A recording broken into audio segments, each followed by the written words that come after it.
first day of spring. And with that, spring training begins to get real today. The Rangers at home here at Surprise Stadium hosting the Los Angeles Angels. Great to be with you on this Sunday afternoon. Welcome into the press box. I'm Dave Ramit alongside Mr. Ranger Tom Grieve. And Tom, still a battle for that fifth spot of the rotation. We've seen all the combatants to this point, and another one today. Nick Martinez in a big start. It is a big start, and Doug Brocail, the pitching coach, said this the other day. It's now time not to worry about getting ready for the season. Now it's time to put the numbers up and get the job done and win that fifth starter spot. That's the position Nick is in. Nick did some good things in the rotation last year. He had 21 starts. Pitched 125 innings, had an ERA under 4. Those are his numbers thus far in spring training. Those numbers really don't matter as much as his performance today. Nick would love to go 4 innings, put zeros up on the board, and get himself right in the middle of the picture to be that fifth starter. So it is, Dave, a real big start for him today. A couple of veterans in the mix, a couple of these homegrown young players like Nick Martinez. Fans are ready to go this afternoon. So are the Rangers and Angels. Lineups, first pitch coming up next.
Good to be back home, as it were, in spring training here at Surprise Stadium. Rangers back after a couple of days in San Antonio at Big League Weekend.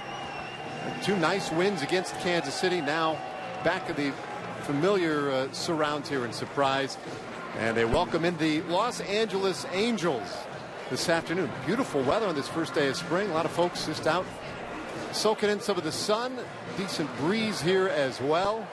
And this is the final of 2 spring meetings between these 2 division rivals. The Rangers at 11-7-1, the Angels 9-7, and I think, I don't know about this time, they may well lead the league in ties, 4 ties, the Angels. You know, it's funny now, we were talking about this before the game. You go back 20 or 30 years and games didn't end in ties in spring training, but very seldom will you see a game go into extra innings in spring training, and they do end in ties. And if I remember right, I think the Rangers had 5 ties last year. They had a losing record in 5 ties, so it's unusual to see that, but that's the way the game is played in spring training these days.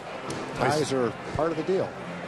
You saw a glimpse there of Mike Scioscia, manager for the Angels. Angels coming off an 85-win season last year, and for Scioscia, I mean, maybe one of his better managing jobs in his career.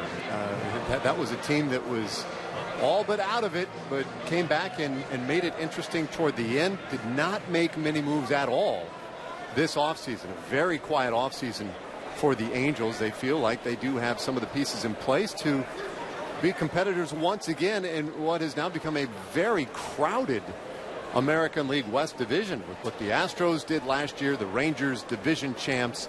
Angels always a threat as long as they have the likes of Albert Pujols in their lineup. As you see Jeff Bannister, who the reigning American League Manager of the Year. Well, the Rangers take the field. We're just about set to go. But Tom, let's see what the Angels brought with them today. Well, they brought some regulars along with them. Their third baseman in this game and leading off is Yunel Escobar. Daniel Nava signed in the offseason, having a huge spring. He's hitting .538. He'll play left field. Albert Pujols making the trip is the DH. Cole Calhoun, usually hitting at the top of the lineup, bats fourth today. He's playing right field. C.J. Cron, always a tough out for the Rangers, plays first base. Johnny Giovatella is at second. Former Ranger Craig Gentry bats seventh and is in center field. Jet Bandy, having a nice spring, is the catcher. And batting ninth is the shortstop, Gregorio Petit. There's a look at Socha again. And he has become a Southern California staple at the helm of the Angels. There's Nick Martinez, 25 years old. You see last year a 7-7 record, the ERA under 4, and very much in the competition for that final spot in the rotation. But as you could say, really just about all of them really in need of that separation moment or start this spring training. Nobody has managed to really take the lead in this competition. And so a big afternoon today for Nick Martinez, also because, Tom, these guys are running out of opportunities. They just aren't going to get that many more starts. Yeah, you know, they're in the position right now where I would agree with you that no one has really separated themselves and become the clear-cut favorite. Therefore, now that they're stretched out a little bit and have a chance to pitch 4, maybe 5 innings, you could put yourself in strong contention by going out and having one 70-pitch, 4 or 5 inning start that you just knock them dead. You could put yourself in the lead. So every time they go out, they're feeling the pressure to go out and be at the top of their game. And I'm sure Nick is up for that challenge today. Well, he is ready to go. Yunel Escobar stands in the first pitch. High chopper to short. A routine play for Profar, but he airmails it. And Escobar is on via the error. It was going to be a tough play for Profar. He had a long throw from the hole, and as he planted his foot and got ready to throw, it looked like he never really had a handle on the ball. Let's take a look. And a little trouble getting the ball from his glove to his hand. The ball sails on him and goes well over Mitch Moreland's head at first base. It was going to be tough to make that play in time anyway. Escobar runs okay, and he had a long throw to make. And he is at second base. So a tough start to the game for Nick Martinez. Now the switch hitting Daniel Nava. Yeah, it is. You know, you want to get all the outs you can get when you're battling for a job. You get a weakly hit ground ball that goes to shortstop. It goes as a base hit and an error. It was probably going to be a base hit anyway. But you feel like you made a good pitch. Ball wasn't hit hard, and all of a sudden you're now battling with a man on second base and nobody out. Now pumps a strike in to Nava, who's had a very good spring for the Angels. Well, Peel down to third, and they get the strike call down there. So 0-2 to Nava. Well, that was the pitch right there that Nick used extensively in his first 4 or 5 starts last year when he got off to such a great start. He was able to bring that fastball into the left-hand hitters and jam them consistently. Got a little bit away from that as time went on, but when he's really successful, that's a big part of his success, jamming those left-hand hitters with that pitch, with his fastball. Tried to get him to chase one off the plate. 1-2 the count. Nava hitting .538 this spring. And one of the things, looking at a number of these Angels hitters as we're putting in the lineups today, the regulars are getting a lot of at bats.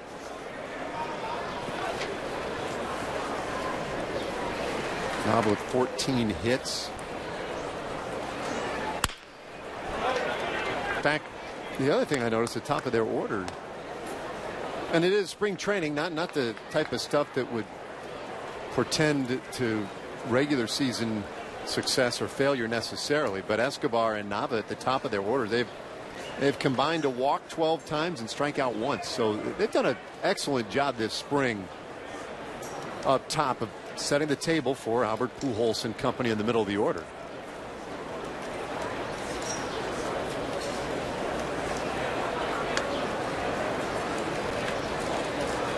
One-two from Martinez.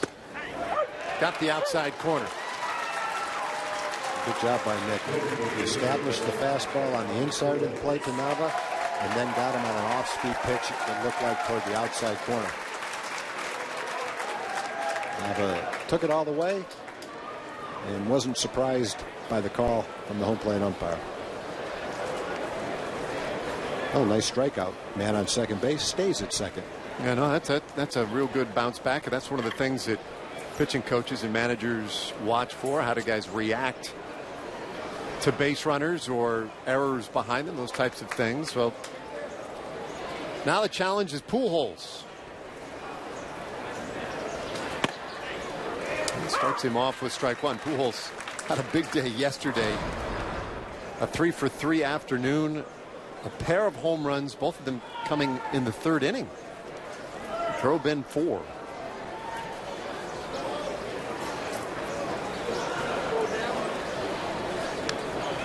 Standard 40 home runs last year for Pujols. Even as he continues to age,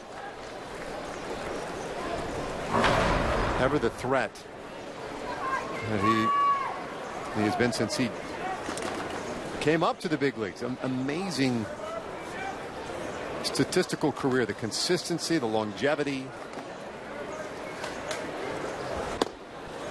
And it's 1-1.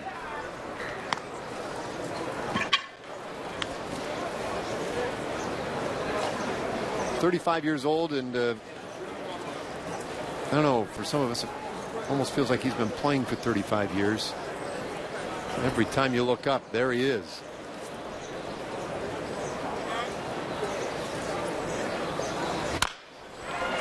Well, Tapper third, slow roller and a difficult play for Beltre, but a good bare hand, and he's able to get Pujols for the second out of the inning. Yeah, you had time because Pujols was the runner. Probably no one in the league makes that play better than Beltre. You see how far he has to come. He's playing way back. He can get something on that throw from that angle.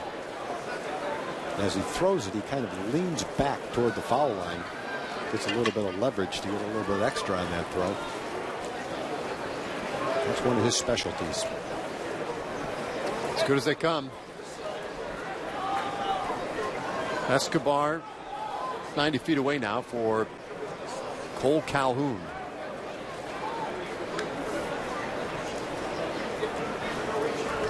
Left-handed hitter. Swings hard, hits one on 2 hops. And Sirocco can't handle it.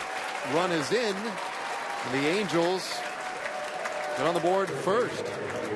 Yeah, Nick's had 4 good at-bats, really. Escobar got the base hit in the air on a little chopper. That ball was not that hard hit a ball.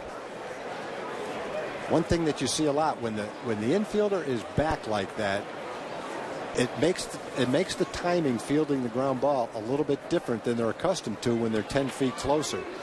You also can run into the problem of the ball hitting the lip. I'm not sure if that's what happened there. Pedro looked back as if to say that ball did something I didn't expect. But it's not unusual to see a second baseman playing back like that have a problem. Cron going on the pitch, the throw down to second, and they nail him. A throw by Chirinos, and Calhoun a race to end the top of the first. But the Angels scratch out a run, a couple of errors helping them out. And the Rangers coming to bat.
strike first, a run at the top of the first inning thanks to 2 Rangers errors, and now the Rangers will take their hacks this afternoon. What do we have here, Tom? We've got Shin-Soo Choo leading off in right field. Ian Desmond is in center field today. He'll bat second. Mitch Moreland is in the 3rd spot at first base. Adrian Beltre's cleanup. Rougned Odor getting some more bats today. Had a couple of hits yesterday. He'll DH. Ryan Rua, hot all spring long, is in left field. Jurickson Profar bats 7th at shortstop. The catcher is Robinson Chirinos. And the second baseman batting 9th, Pedro Siriaco. There's Andrew Heaney in his 2nd year with the Angels. Last year, 6-4 record. That ERA right at 3.5. And figures to be a big part of the rotation again this year.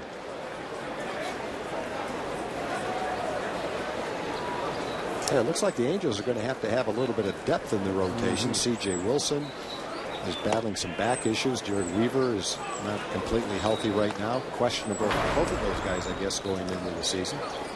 Those are kind of their 2 key guys. They traded their 2 best pitching prospects for Andrelton Simmons, their new shortstop.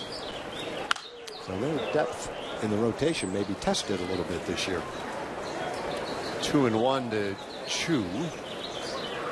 That's one thing they had coming into spring training was depth in the rotation. Many were clamoring during the offseason for them to trade some of that depth and get a left fielder. This one almost unbuckles Choo's belt. 3-1.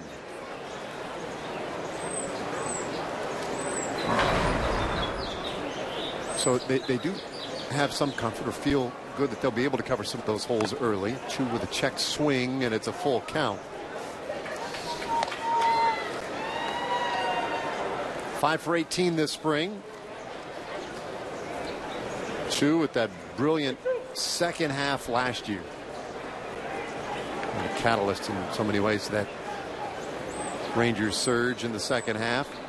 Certainly offensively, the 3-2 pitch. And hits this one high in the air, deep left field, carrying well, but right back to the fence where it is caught by Nava. Choo has excellent power the other way. The wind is not blowing hard, but it is drifting out toward left field. He got underneath this one a little bit, which is why it stayed in the ballpark. If he centered it a little bit more, with his power the opposite way, it would have gone way out of here. Almost went out anyway, right at the top of the wall. Nava made the play. Got under it just a little bit too much. As I look out to the flags in right center, up beyond the berm, they've calmed down a little bit since we opened the broadcast. As the pitch to Desmond in there for a strike. And when we started the broadcast, all 5 of those flags were pointing off to the left. They might well have had enough to get that Choo blast over the fence. This one slapped into right field, a base hit for Desmond, and he has swung a very good bat this spring. Yeah, he's hit a lot of line drives and used the whole field. It has not taken him long to feel a major part of this ball club. Listen to his teammates talk. He's been a welcome addition to the clubhouse, great teammate. Learning a new position, but he looks like he's been out there forever. And everyone knows he can hit. He's got some power, right-handed bat, which is very useful for the Rangers lineup. Great addition to the ball club. He's at first now for Mitch Moreland. Been a slow start at the plate for Moreland,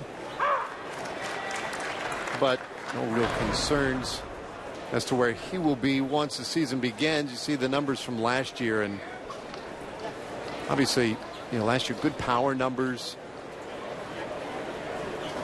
It'll be interesting to see how the playing time and how the position at first base ends up playing itself out. Might split a little time down there as finding himself in a hole here 0-2. I think the ideal situation is for Mitch to be comfortable and swinging the bat well against left-handers, so you have that power in the lineup every day with him. There have been times in the past where a right-hand hitter, last year was Mike Napoli toward the end, gets the opportunity to play at first base, but I think that's generally up to Mitch. If Mitch is showing that he's having good at-bats against left-handed pitching, I think Jeff Bannister is very comfortable leaving him in the lineup. Good first baseman. He has that power to change the course of a game with one swing of the bat. Well, you could see the shift that they employ on Moreland. They had 3 infielders on the right side, and we put Escobar. For that last pitch, he was almost on top of second base. Last week, they had all 4 infielders over on the right side of the infield. So they'll go with an extreme shift on Moreland. We talked to Jeff Bannister about that a little bit in San Antonio, about some of the psychology behind that. Part of it is, of course, playing percentages. Part of it, it can be suggested, is trying to get into a guy's head and make him do something, kind of take him out of his comfort zone. Yeah, and the hitter ultimately pretty much has the say as to what kind of shift the other team will put on. If Mitch can develop the ability, especially if they put all 4 guys on the right side, to bunt, slap the ball, whatever it takes to hit a ground ball to the left side of the infield. For instance, in that situation, if he can slap a ball down the third baseline, doesn't have to be perfectly down the line, just get it past the pitcher. It's met on first and second and 1 out, maybe first and third, depending, with Desmond at first base, with Beltre coming up. So it can be an asset if you're able to do that. And it might keep the opposing manager from putting on that shift more often. Pickoff play to first. Desmond was committed to second, and he is gunned down. 1-3-6, caught stealing, and that's how we end the bottom of the first. Rangers get a man on, but you do nothing with him. We go to the second inning, 1-0 Angels.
MLB.TV Premium, everything you've come to expect and more. There's also a new low price for 2016. Watch every out-of-market game of all 30 teams live and in true HD on over 400 supported devices. Blackout and other restrictions apply. Visit MLB.TV for details.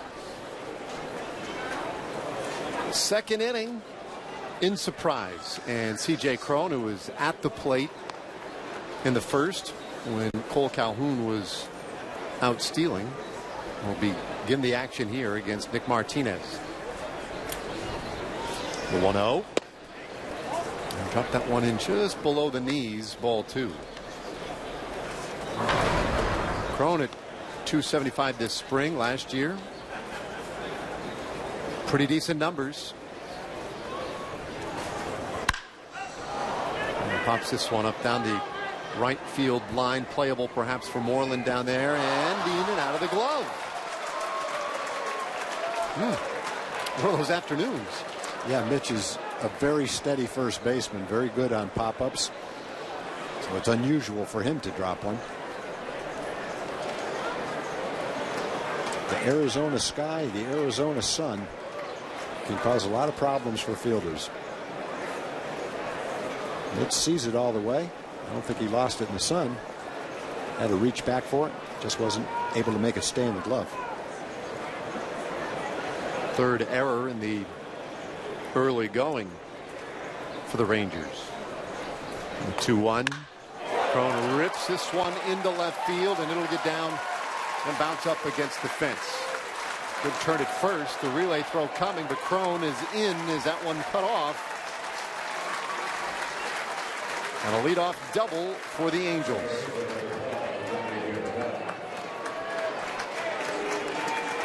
A nice play in from Ryan Rua. I couldn't tell whether his throw was on the line or not, but it looked like it had the trajectory to take one hop to the second baseman. It looked like there would have been a play on the runner there, but maybe the throw was offline a little bit. Where Siriaco was waiting for the ball, it was right on top of the bag. Really had nothing to lose by letting the ball go to see what would happen. Cutting it off really served no purpose. There was no other runner. I'd like to see what would have happened on that throw. Yeah, I'm with you. There was a moment there where I thought, wow, Crone, while I thought it was an automatic double up the bat myself, he's in a little bit of trouble there. Yeah, he hit it so hard, and Ryan got to it. Again, it's tough from this angle to know whether maybe the ball was 2 or 3 feet toward right field and not on line, and that's up to the infielder to know that. But it looked like it might have been the case where Jurickson just figured it was an automatic double and just caught the ball, thinking there was no play. I'm not sure. Well, Crone is at second, and the 1-strike pitch to Giovitella will make it strike 2. Well, what's the call for the second baseman in that spot? Obviously, I think we all know cut. Well, I think the cutoff man, when he goes out on any kind of a relay play, he knows obviously where the outfielder is and where the base is, and he lines up accordingly. And so he knows if the throw's offline. And in spite of what he's told from behind him, if he knows the ball is tailing away or well offline, he's going to cut it just to make sure it's not a bad throw. Good breaking ball there by Nick. And a strikeout of Giovitella. Second strikeout early on here. In that particular case, if the throw is perfectly on line, then I would think the cutoff man would just let it go to see what was going to happen. Even if the guy's safe, might as well maybe overslides the bag. But if you're waiting for the ball from the outfielder and you know it's well offline, and if you let it go through, it's going to be nowhere near the second base bag, and maybe no one's there to catch it, then obviously you would cut it off. But from our angle, it's hard to tell exactly where that ball was. Both times the Angels have had a man on second and nobody out. First inning, now the second inning, and Nick got a strikeout at the next hitter. Nava's been hot. Giovitella's having a nice spring, made good pitches to strike both of them out. And there's a good breaking ball to get ahead of Craig Gentry. Yeah, and the curveball's been pretty sharp here early on. And you have to be, this is one of the things, and hopefully we'll be able to talk to Doug Brocail about this later on in the broadcast, but he has stayed composed as this one lined up the middle and just off the edge of Profar's glove. Crone has to hold second base, so Gentry gets the hard hit single, but unable to advance the runners. Yeah, and that was actually good base running. You would think on a base hit to center field, you'd want the runner to at least get to third base. But Crone reacts in the right way. He's going back towards second so he doesn't get doubled off. If Profar lunges and catches that ball, then Crone would have gotten back. But once he lunged back towards second base, the ball was hit so hard, he then didn't have time to recover and go to third base. Well, upside of all this is now the double play is in order. Jet Bandy, the hitter. Well, that's a sports name, isn't it? It is. Jet It's awesome. Bandy. And he takes strike 1. Well, Martinez jumping ahead of the majority of these hitters. Jet Bandy, a catcher by trade, but a catcher who can really hit. And he may well be a part of this Major League club this year. Last year, pretty good numbers at AAA Salt Lake in the PCL, although that's a very good hitters league. But according to publications like Baseball America, one of the top handful of prospects in this organization. Well, I guess with the name Jet with 2 T's, you better be. I have to think his mom and dad had sports in mind when they gave him that name. That's a perfect sports name.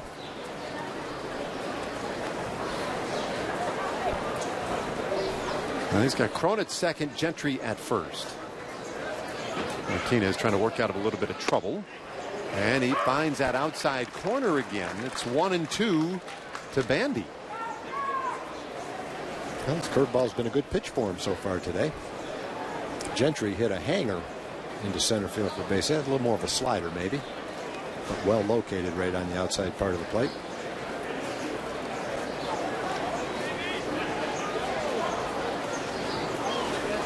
Middle infielders hoping for that ground ball and a chance to pick up 2 outs here, get out of the inning.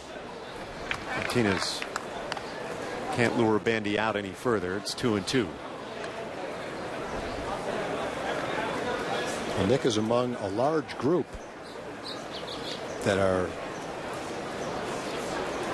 that's still in contention for that 5th starter spot. Some probably more so than others, but there's a lot of guys that are still pitching and getting 3 or 4 innings of work. There's a good fastball. That's Nick's pitch right there. When he can cut the fastball into the left-hand hitter and run the fastball into the right-hand hitter, that's going to lead to success. And that's what we saw consistently from Nick his first 4 or 5 starts last year. Watch this ball run in on the fist and just overmatched Bandy, who's been swinging the bat great this swing. That was a very nice pitch by Nick. 3 strikeouts for Martinez. Now the 9th place hitter. Gregorio Petit, 304 average this spring.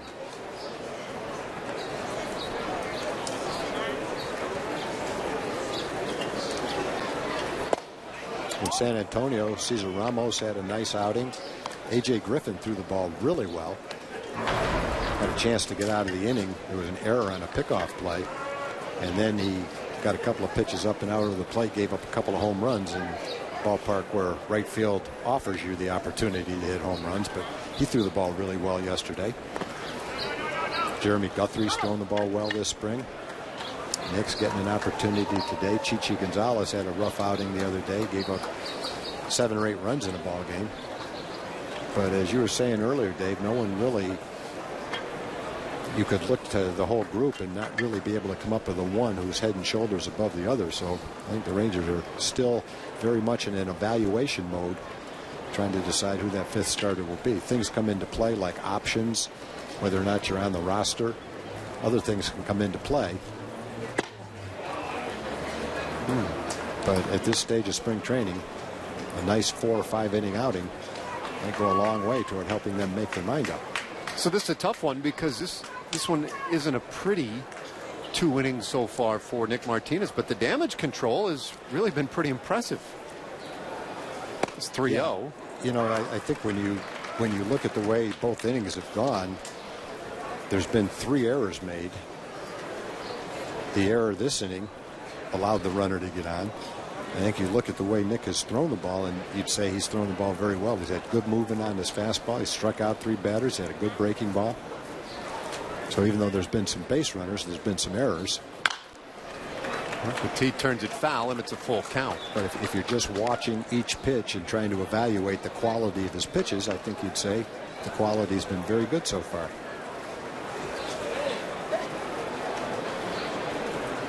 As you can see there, just above the score, the pitch count now for Martinez right at 30. And that's probably a smidge ahead of where you'd love it to be at this point of the game.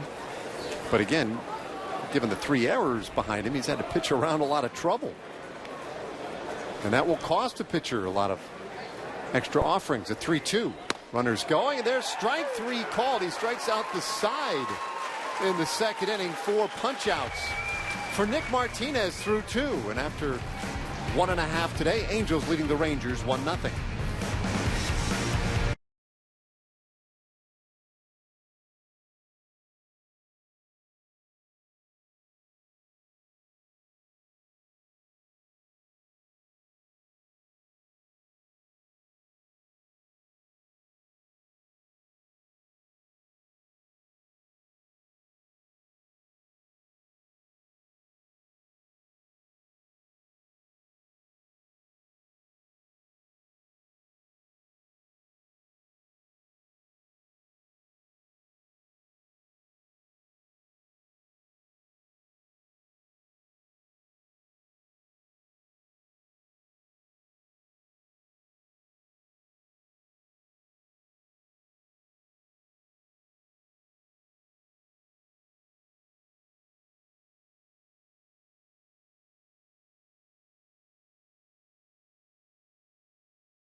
Well, 1-0 lead for the Angels, but all things considered, Nick Martinez has really been pretty compelling. These first 2 innings, 4 strikeouts. He's allowed the 1 run. There have been 3 errors behind him.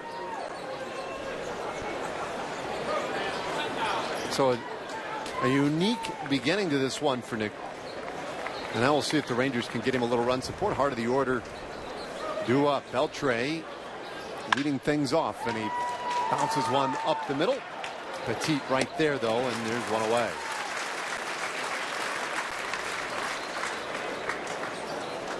Tom, have you noticed this today? Jeff Bannister was asked in his media session if there's something to the fact that so many of these Rangers hitters have been putting the ball in play in the first couple of pitches in an at-bat. I really haven't seen enough or watched closely enough to have an opinion about that. What did Jeff say?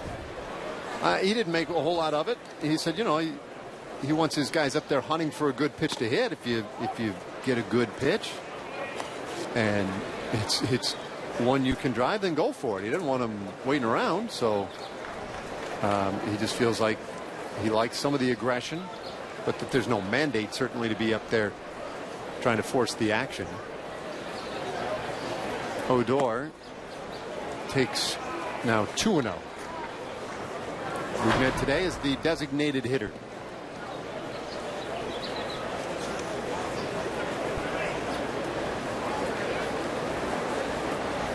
Heaney. And that one lined into center. I'll say it was. Yeah, Rougned is a bad guy to get behind 2-0 and groove a fastball to, because he's going to come out of his shoes swinging at it. He had a couple of hits yesterday, and he rips this ball to center field.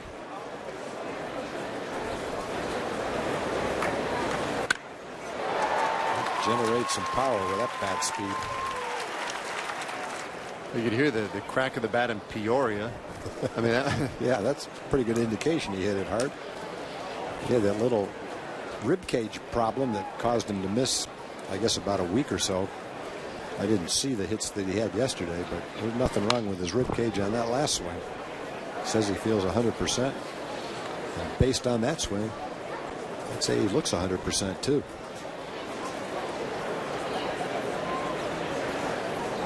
One out, and Ryan Rulo, who has really swung a terrific bat this spring. If I was into fantasy baseball, yeah, which I would be into it, I just don't have time to do it. But if I was a fantasy player, and again, I don't know all the rules, I'd be picking Rougned Odor this year. I think he's definitely that guy who's a real hot item both in that circle, and I think around baseball, people look at him as one of the real interesting young players. I mean, look what he did when he came back from the minor leagues last year. It was pretty impressive in the age that he's at.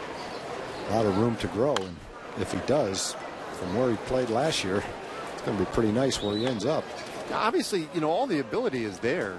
I think the thing that really set him apart last year, and I think that got the attention of so many people in baseball, was the way that when he was sent down, you know, it was a tough little go. He was sent down, and he responded. And that's not real easy for guys to handle that. No, because it's not like you're getting sent back down to the rookie league. He's being sent to AAA, where he's never played anyway. That's a high-level competitive baseball with a lot of good pitchers. So just because you were struggling at the big league level, now you're sent down to AAA doesn't mean, okay, it's easy down there, you'll pick it back up. You still have to go down there and play against some very good competition. And man, I'll say he did that. He got it turned around quickly and then came up and was a huge contributor. Is this one in the dirt, and Odor not running. 2-2 on Rua. And for all the conversation, Nomar Mazara, Louis Brinson, Joey Gallo, all this great young talent that's percolating in the Rangers system. Odor's right there at the same age level, and yet getting all this time with the big league club. So he's got that. Be 22. He'd be 22 all season long. You're right. Yeah. Kind of right in the middle of those guys age-wise. And you talk about the youth that's coming. Well, some of it's already here. Definitely.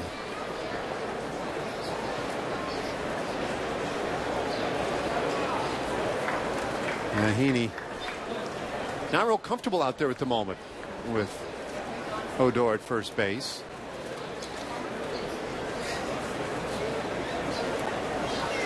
Rua at .433 this spring. It's a full count. Remember last spring Rua was in that battle for that left field spot. Got it. Began the year starting at left field, and then injuries really sidetracked, but no doubt he was hoping, and I know the Rangers were certainly hoping it was going to be a big year for him. Healthy again this year, and he could be used all over the diamond.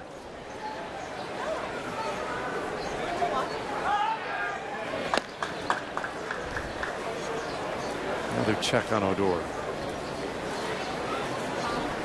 He has one steal this spring. And the Rangers are as an aggressive base running team as there is. There he goes. Strikeout. But Odor in safely with his second stolen base of the spring.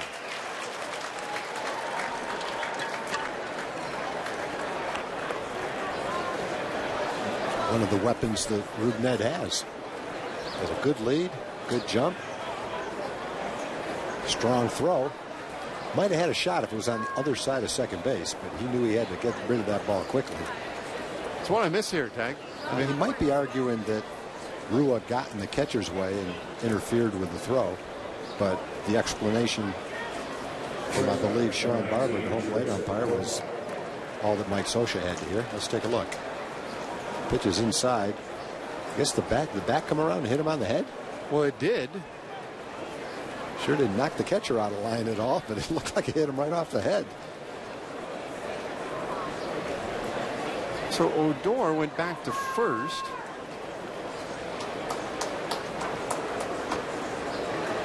And now Profar up there. I guess that's what it was ruled. Watch the bat come around right here. Boink. His head didn't even move. It didn't affect the throw to second base at all. Well, that definitely was what it was ruled.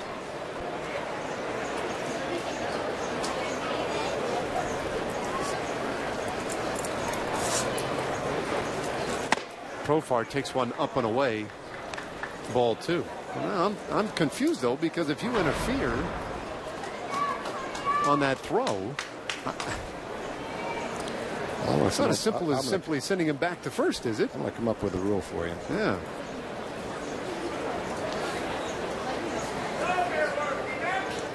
Spring training working through all the kinks here. Two gone.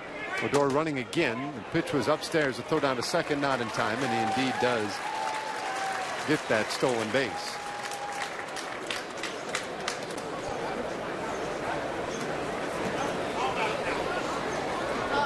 Got a huge jump on Heaney.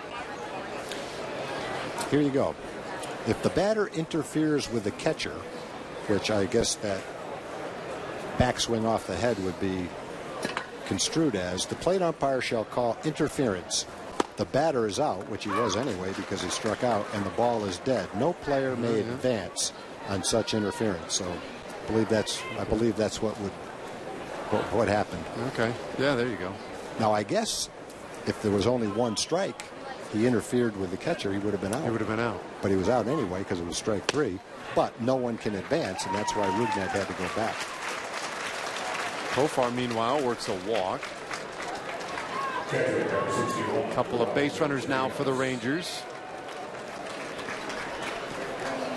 Now, the other side of it is this, which you probably already knew, Dave.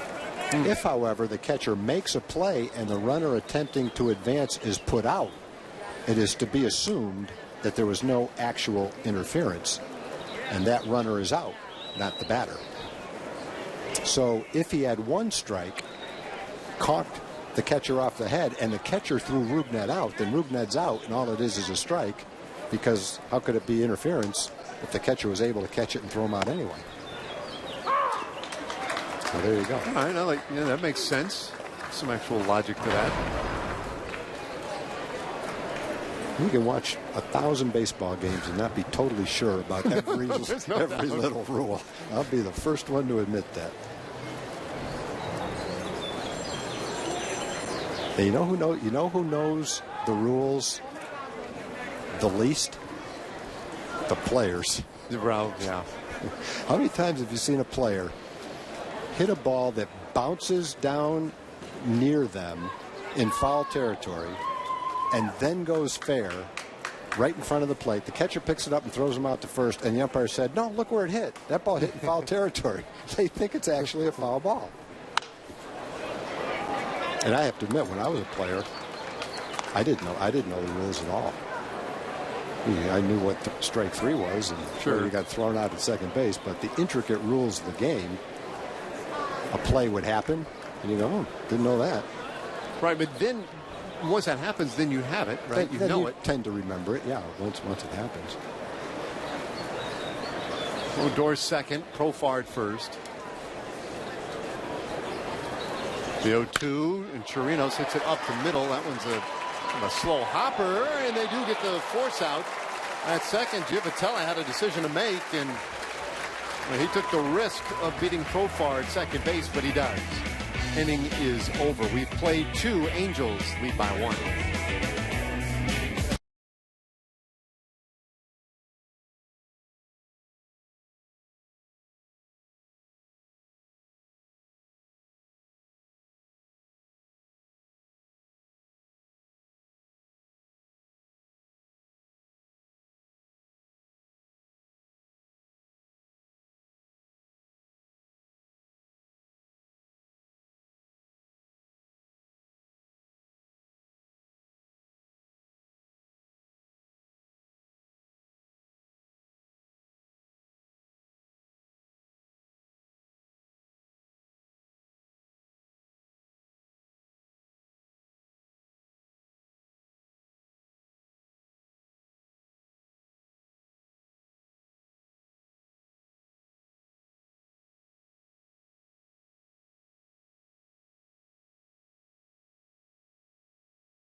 Hey, the first chance to see your 2015 AL West champion Texas Rangers back in Arlington. Well, it's coming up April 1st and 2nd.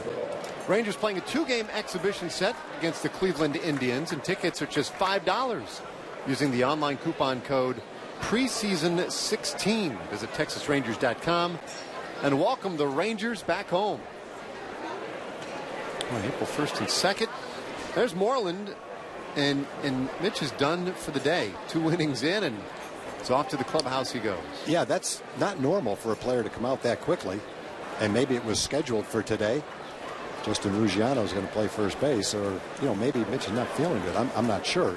Generally, it's a little bit unusual to come out after only 2 innings. In any event, looks like he's okay. He's walking down to the dugout. There's been a little bit of a bug going through the clubhouse. Yeah. So it might be what it is then. Back to the top of the order for the Angels. Escobar, who reached on the single and error in the first inning and has scored the game's only run. You're talking about, as a player, certain rules that you might not be aware of. I can remember when I first went to work for the Rangers in the front office, one of the announcers was going to be unable to do a game in Toronto, and they asked if I would fill in, which I did. And during the game, there was a play, I believe there was 1 out, and there was men on first and third. And there was a line drive hit to the outfield. The man on first base kept running. The outfielder caught the ball. The runner tagged at third and scored. The throw went back to first base, and he was doubled off first. And I said, well, that saves the Rangers a run. That's a double play. They're out of the inning. I had no idea that you had to get the ball to the base to get the runner before the guy scored or the run scored. Yeah. And so Bobby Valentine was doing the same thing I was for the national game. He was doing the national game. And I went over and I said, "Did you know that rule?" He looked at me like I was crazy. Of course I know that rule. I'm a baseball person. You're doing the game on TV. You didn't even know that was a rule? So that's when I realized that if I'm going to broadcast a game and act like I know what I'm doing, I better have a rule book right next to me for plays just like that. Escobar bounces one up the middle. Backhand stop, and the throw to first in time to get him. Siriaco has done what really no other man has been able to do lately in baseball, and that is retire Yunel Escobar. He had gone 8 consecutive plate appearances with a base hit. Well, he's our Pedro Siriaco then. That's about how hot Pedro's been.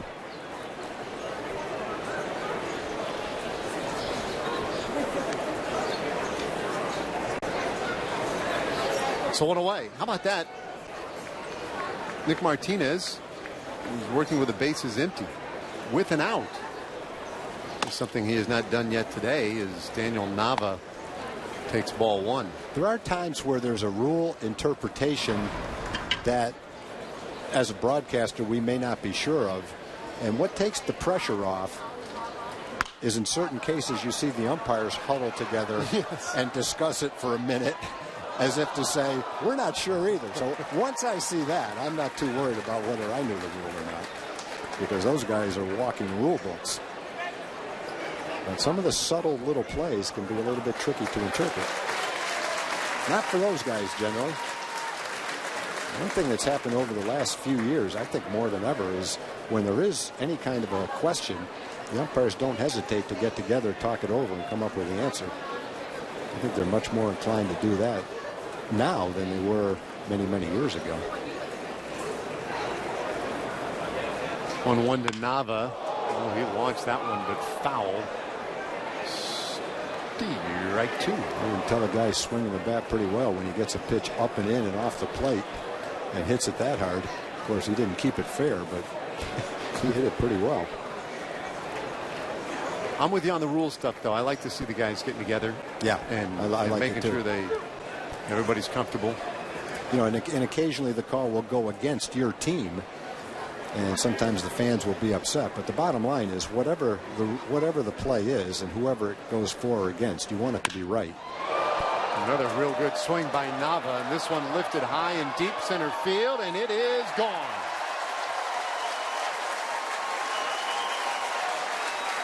Two nothing Angels. Well, there's not many at bats where you see a player hit a ball 400 feet foul and then come back and have an opportunity again and then hit one 400 feet to center field. Nava's been hot. 14 for 26 in spring training coming into this game. He put a charge in this one. Ball looked like it started on the inside part of the plate, but then came back over the plate. Ended up being out over the plate for Nava, and he took advantage of that. Nava last year for the Red Sox hit 152. And then was sent to AAA. Ended up with Tampa Bay, where he hit 233. Did have a year, though, in 2013 where he hit 303 for the Red Sox with 450 at bats. So he's had a very good year. And you mentioned the Angels might be looking for a left fielder. Maybe they're finding one right now, the way he's playing in spring training and swinging the bat. Well, I think they've been looking at the real possibility of a platoon in left field with Nava. But to your point, I mean, he's hitting the ball so well this spring. He may end out there on a nearly everyday basis. That's his first home run of the spring.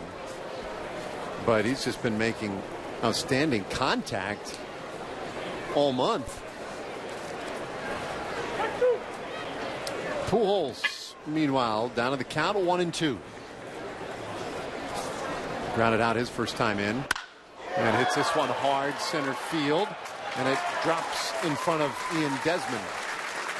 Base hit for Pujols. You could just tell watching Desmond on the home run ball to center field, and then on that line drive, that he is perfectly comfortable in center field. He gets a good jump on that ball.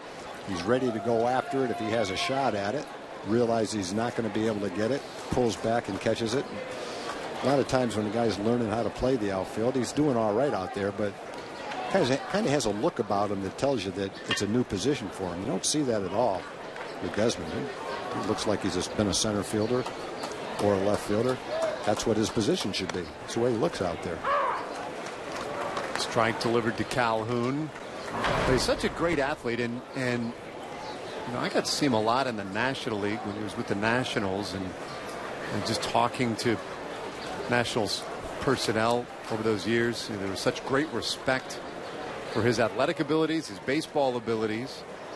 And I thought the way the whole thing went down, him becoming a Ranger this offseason, was really telling. He took far less money than he could have gotten elsewhere. He was drawn to the Rangers by the opportunity to win and the clubhouse chemistry. You know, if you believe everything he says. I don't know why you would not. Well, I think when they put the money where the mouth is, then you tend to believe it. He's had some opportunities to cash in some rather large paydays, but ended up in a situation where he took a lot less to be here on a one-year deal and to change position, to go from shortstop to left field. And while he has played mostly left field in this camp, lately has gotten those opportunities in center field. So they continue to move him around and see exactly what they have out there. And Jeff Bannister's been very impressed.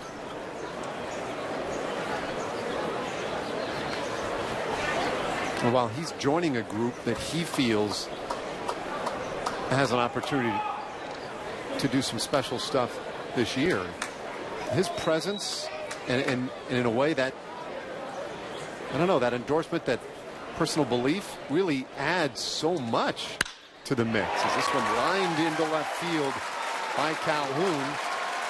Good start for Pujols at first. He'll end up at third base. Calhoun slides in with a double.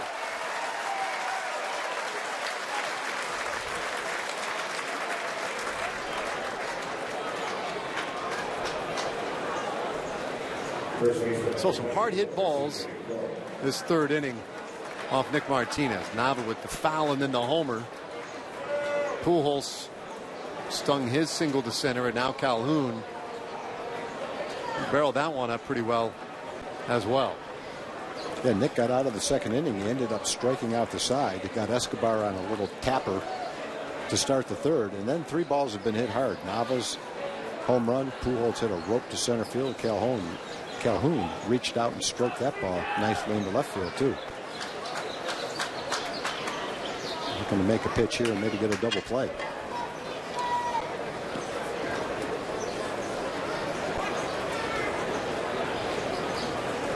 Martinez hadn't been many easy pitches in this one. A lot of stressful pitches. Runners from the get-go. 3 errors behind him today. Now the first offering to C.J. Cron.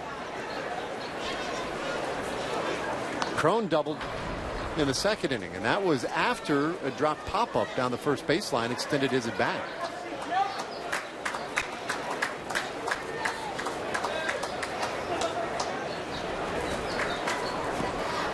Four strikeouts today for Martinez, so he's been able to reach back and get that when needed. He needs it now as the tapper rolled to short, and it is botched out there by Profar. Just couldn't quite get a handle on it. Pujols scores from third. Calhoun moves up to third base, and Cron is on base. And that will be the fourth error of the game.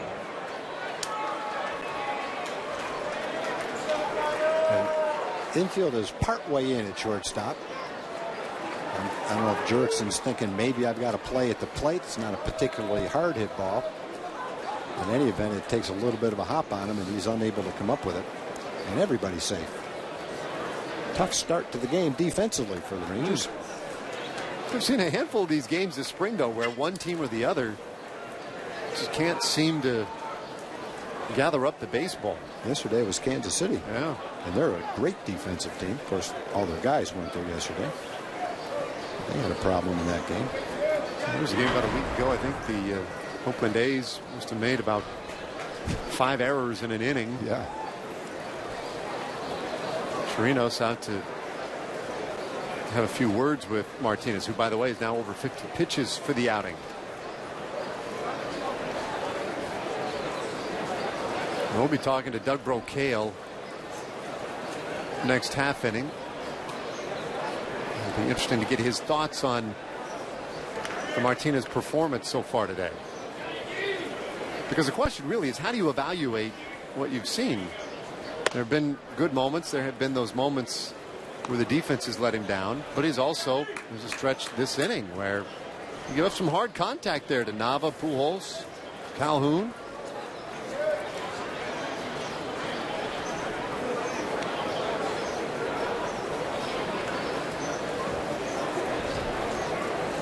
Giovitella struck out in the second inning. 1-0. He's looking to bunt and shoots it foul for strike one. And speaking earlier about some of the youth too. I mean, Martinez has to be in that camp. Just 25 years old. And a guy who has pitched each of the last 2 years for the big club, making 45 starts in the past 2 seasons. That's a lot of big league experience at a very young age.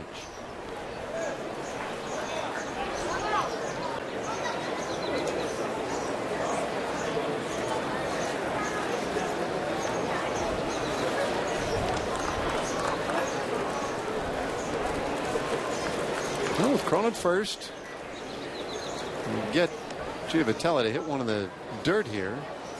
Might be able to get those 2 outs and get back into the dugout.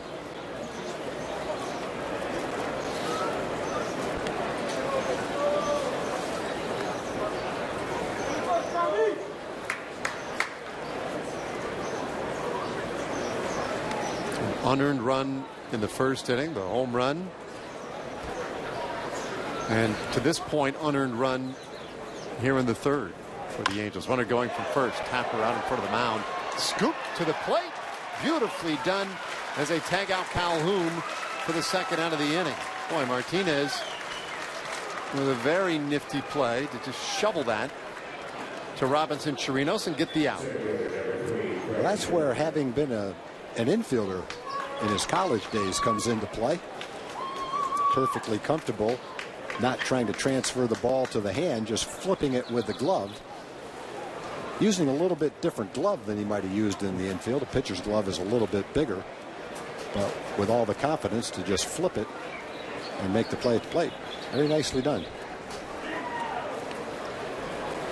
So now 2 gone. Takes a big, deep breath. Needs one more. Get himself back into that dugout. Gentry, the hitter, singled in the second inning.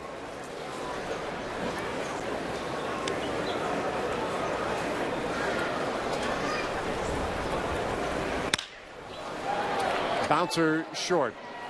Profar goes the short way, forces out Giovitella, and the inning is done. Angels pick up 2 more, however. Rangers in a bit of a hole as we head to the bottom of the third.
Here come the Rangers now, the home half of the third inning, 3-0 Angels, as we welcome in Rangers pitching coach Doug Brocail. Doug, you know, we've been talking about it up here for the first couple innings. How do you evaluate what you've seen from Nick Martinez? You know, I asked him to be aggressive and attack the strike zone today, and he's doing a very fine job of it. You know, that inning he got a little fastball happy. I would have liked to seen some breaking balls mixed with the heaters. I think he threw 8 in a row to 2 base hits, but you know what? He's pounding the zone, and he's trying to get his field off the team through the outs, and I can't fault him one bit. Doug, there's not a lot of openings on the Ranger roster. One of them appears to be the 5th starter spot. You've got a lot of guys you're looking at. I noticed you said the other day, now's the time to start getting the job done and win the job. Is that what you've pretty much transferred to the pitchers, what you've told them? I have, and I've told them collectively, and I've told them individually, hey, you know, now's the time to go out and separate yourself. You know, that doesn't mean that we're rooting for one certain guy, but you know, as their pitching coach, I want every guy to do good and every guy to go out and try to win that spot. And I think we're at the point now that we've got probably 2 outings after this for Nick to be able to step up and prove that he might be one of the guys. I would figure part of the challenge today too is, you know, 4 errors behind him adds to the challenge, right? Well, it adds to the challenge, and it adds to, you know, the mix of we're trying to get 5 innings in 75 pitches when you have to throw extra pitches. You know, but the thing is he's shown us that he's stepped up and he's getting ground balls, and he's trying to get the guys off the field. And the error really doesn't play. He's doing a fine job of continuing to pitch and not lose focus and attack. So he's doing a good job.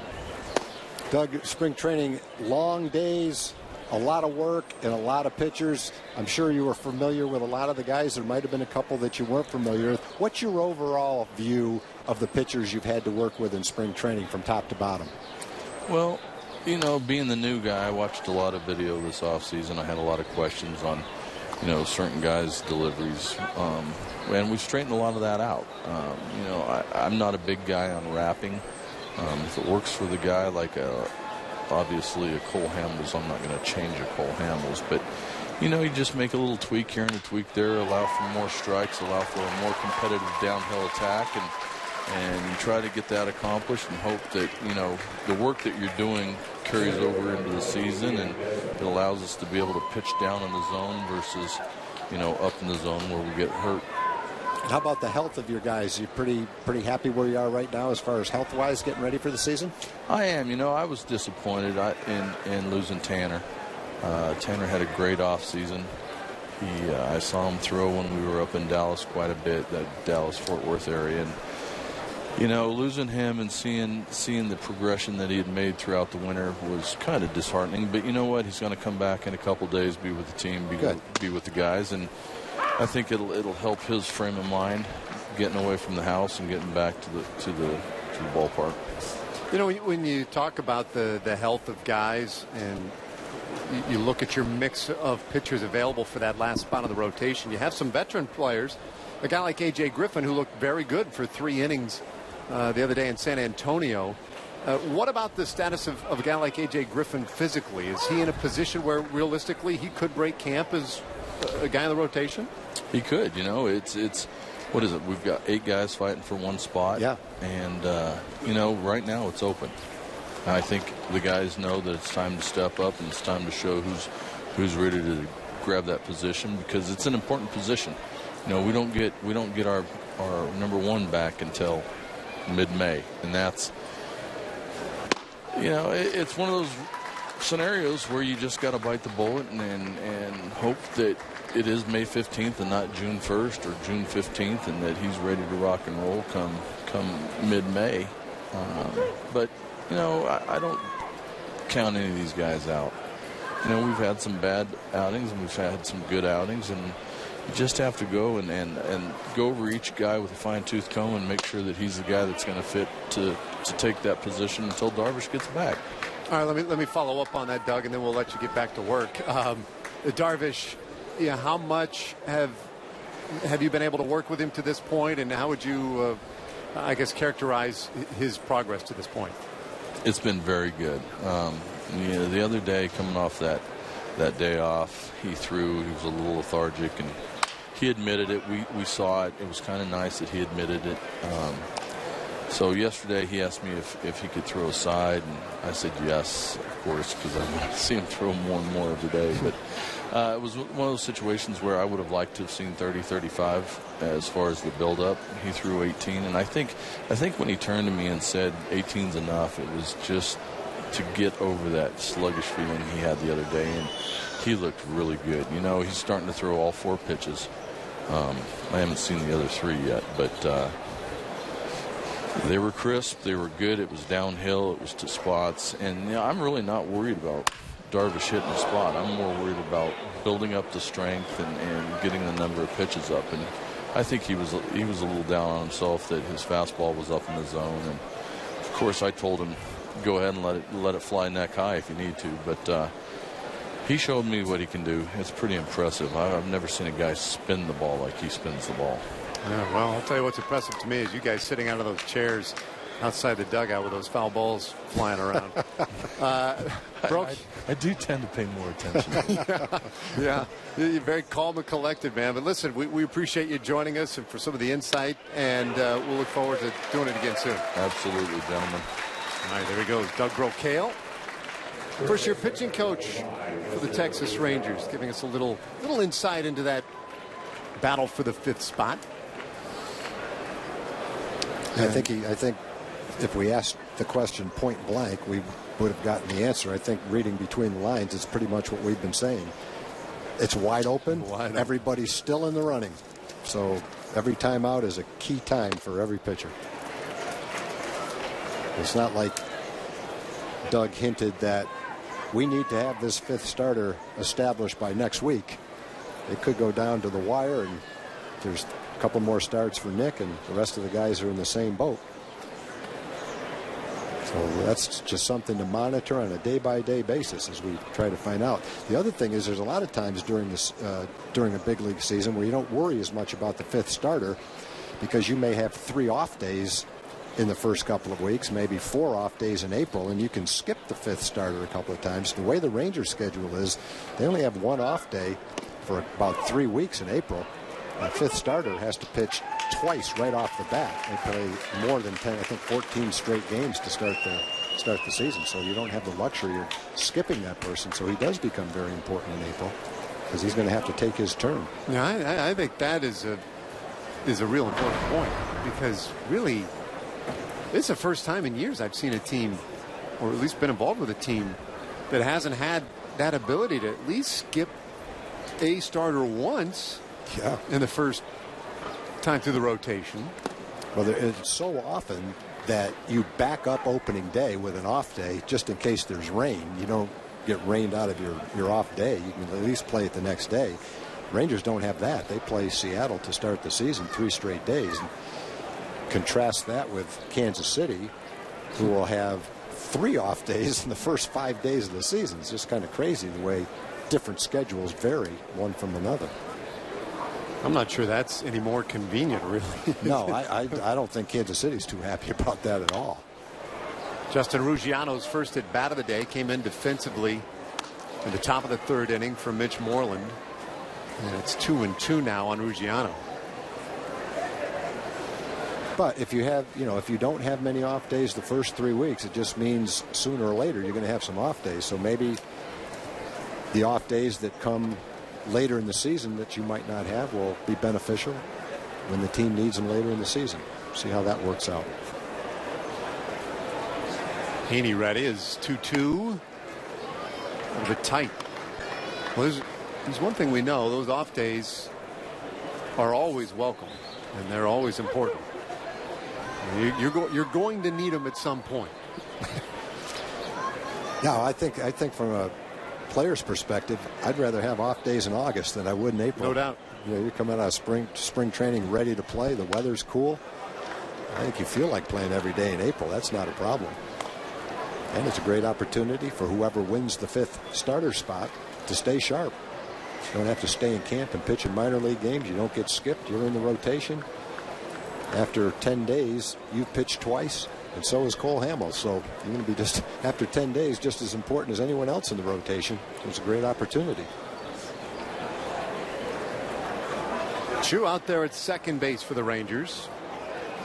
2 outs and the payoff to Ruggiano, and that one is off the handle right to the shortstop Petit. 2 in the inning. No runs ahead, another man left for the Rangers, and we have completed 3 innings today in Surprise. It's 3-0 Los Angeles.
Texas Rangers baseball on TX 821, sponsored by Gaylord Golf Mecca.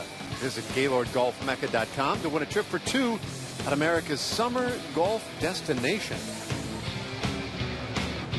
See you there, Tag. No, you're not afraid to get out on that golf course every now and again. No, the only time I'm afraid is when I'm playing so lousy it's embarrassing. So I've had a few times where I'm a little bit afraid to go out there for my own ego. Here, 3-0 Angels is Nick Martinez back out there and delivers a strike to Jet Bandy. Well, Doug said he wanted to see Nick through a few more breaking balls back in the 3rd inning. See if he does that here in the 4th inning. I saw Doug go over and chat with Nick a little bit before he went out there. He jumps straight ahead of Bandy with a couple of fastballs 0-2. Yeah, hoping for 5 innings, around 75 pitches, and that's still possible. It's still get there today. He has had to use a lot of pitches early, however. Trino's asking for it down low, and he gets a swing and a miss to strike out Bandy. That is the 5th strikeout today for Nick Martinez. That was a good slider. Bandy will go back to the bench and say, I had a couple of fastballs that I didn't do anything with, put me in a hole, and then I had to hit this nasty slider right in the outside corner. That adds up to 3 strikes and you're out. Good at bat for Nick after a long 3rd inning to come right back out, 3 pitches and get a strikeout. And Gregorio Petit starts him off with a breaking ball in.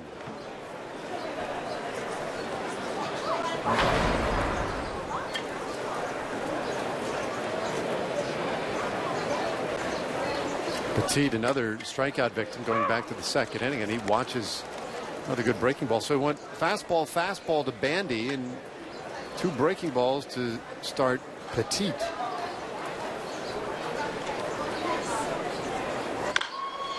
And Petit fouls that one off his foot for strike 2.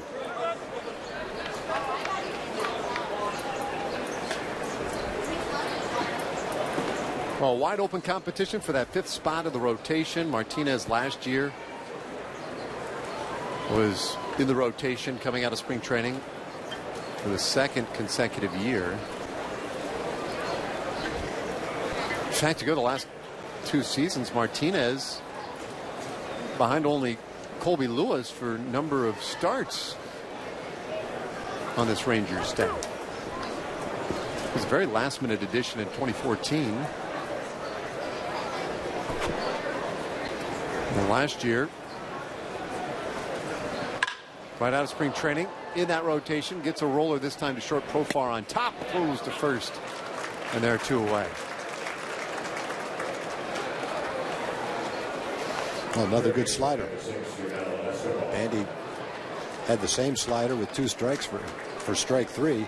Petit was able to make some contact, but had to throw his bat to make that weak contact.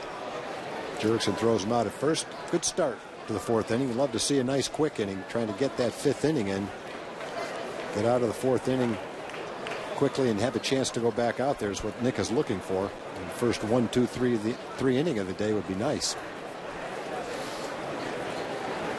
Well, Escobar, who has been aggressive and justifiably so, he's been swinging a red-hot bat lately.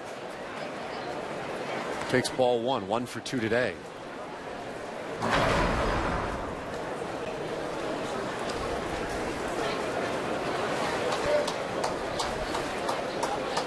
Angels went through quite a bit of upheaval last season. Front office.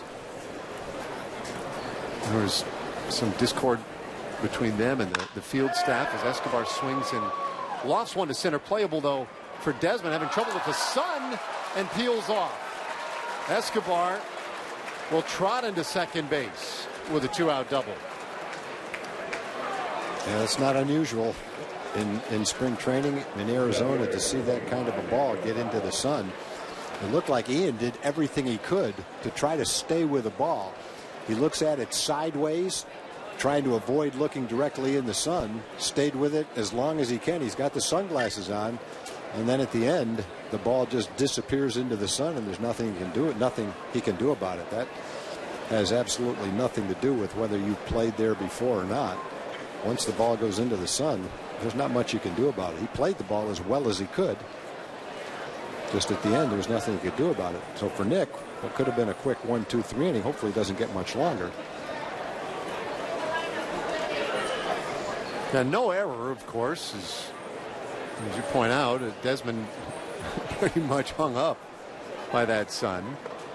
And a breaking ball to Nava in the dirt. Well, that's got to be a helpless feeling out there. And you know, so many times you see a play like that, Tag, and you look out and realize that the outfielder has the sunglasses up on the bill of his cap, and you think, oh, yeah, that's one that's tough to explain to your manager when you come off the field. But in that particular case, Ian had him down. Yeah, he was fully prepared for it as the strike to Nava evens things up at 1-1. All you can do is wear sunglasses. Try to. In that case, he did the right thing. He was looking at the ball sideways, so he's not looking directly into the sun. And then when it goes into the sun, you just stay with it as long as you can and hope that it comes out of the sun in time for you to catch it. That one looked like it got into the sun and never came out of it. Quick pick off to second base, and it gets by. Escobar heads to third base, and he'll be in there easily.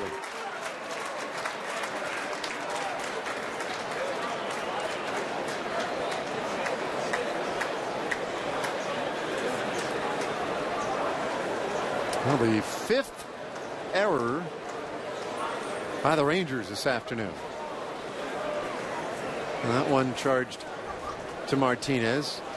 Just missed his target.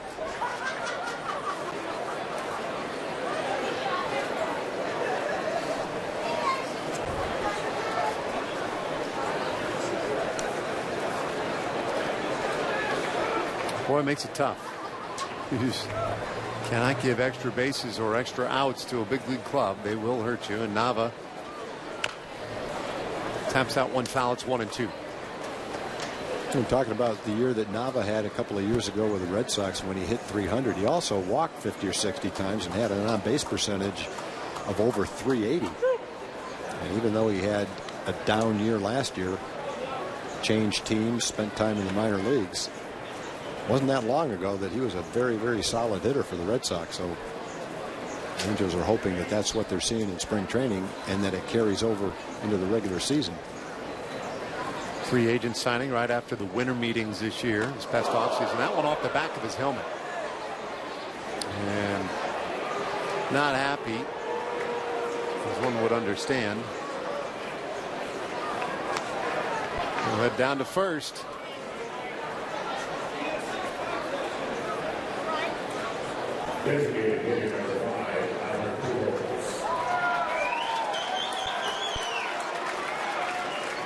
Well, fortunately able to get almost out of the way of that, so it was just a glancing blow. Yeah, all things considered, it went well for where that ball was. I'm glad Daniel was able to get out of the way and just take it glancing off the helmet like that.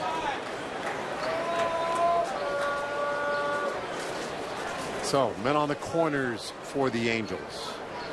2 out in this 4th inning. The inning continues to get longer for Nick Martinez as he deals with one of the great right-handed hitters of all time now, and Albert Pujols. Pujols asking for time right as Martinez was prepared to go. 560 career home runs for Pujols, 14th all time.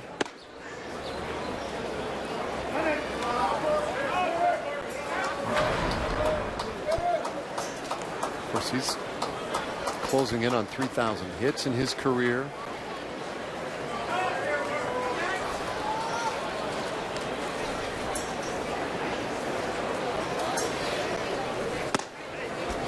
On the inside corner, 1-1. Now, I don't know how many games he has missed on the disabled list in his career, but it's not a ton, which has been surprising because he has dealt with a number of nagging, typically leg injuries.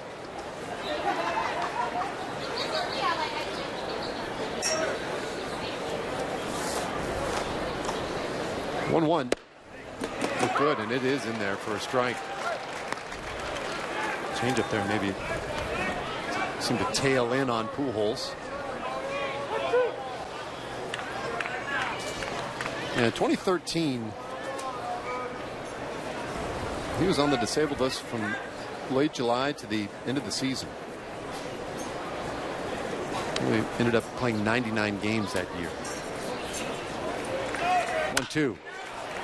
Sharply on the ground to short. Profar will take care of it, and it ends the inning. Angels leave a couple more out there. They extend the inning for Nick Martinez. We'll see if he gets a 5th. We go to the bottom of the 4th inning. 3-0 Los Angeles.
Home half of the 4th inning, 3-0 Angels. Fans doing whatever they can to find a little bit of that shade today. Ian Desmond would have gladly used that umbrella last half inning, as he was battling with the sun out there in center field. Beautiful day, though, here in Surprise, Arizona. Adrian Beltre is second at bat of the day, leading off this 4th inning. And Andrew Heaney, we haven't talked a lot about Heaney, but he has thrown the ball pretty well today. Yeah, they're counting on Heaney to be a key guy in the rotation. Had a nice season for him last year. 2-0 to Beltran. John Blake gave us word on Mitch Moreland that Mitch is not sick, just a short day, long day for Justin Ruggiano, so that's good to know for Mitch. Beltran pops this one up. First base side, foul ground. And playable for Bandy. One away.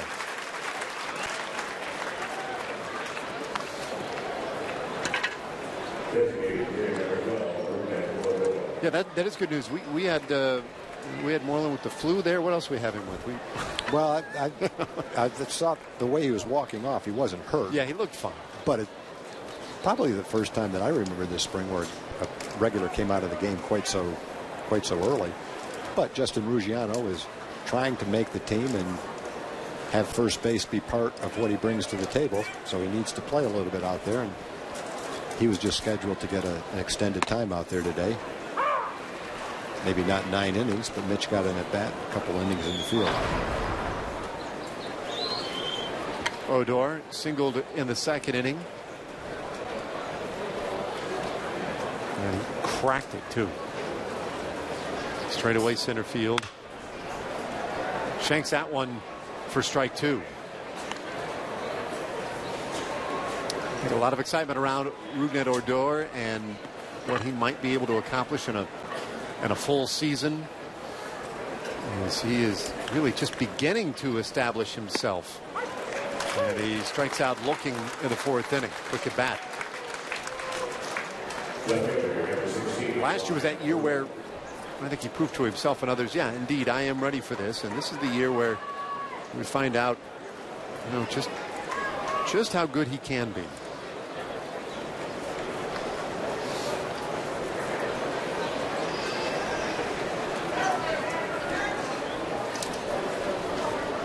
Brings some intensity to the game. Ryan Rua hammers this ball down the right field line, carrying well back there to the fence and just into the bullpen for a home run. Rua's first of the spring, and the Rangers are on the board. Yeah, first home run of the spring. But he's been hot all spring. That's his 14th hit of the spring. He came into the game hitting .433. Solidly hit ball to right field. We're talking about Rougned. If you add his AAA numbers, and it was the first time he'd ever played at AAA when he got sent down, he ended up at age 21 hitting 21 home runs and knocking in 80 runs between the big leagues and AAA. And even if he spent the whole year at AAA and hit 21 home runs and knocked in 80 runs at age 21, we'd be going, what a year. Yep. And most of it came in the big leagues. Profar hooks one foul, third base side. 1-1. As Calhoun thought, man, maybe.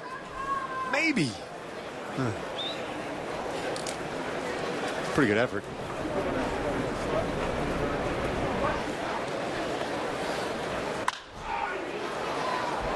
Profar. This is on a mile high and just out of play. Sounds like that one came down pretty hard.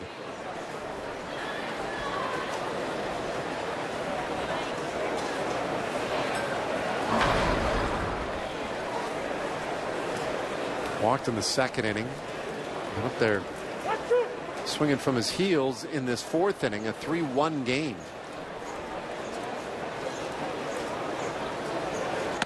And Heaney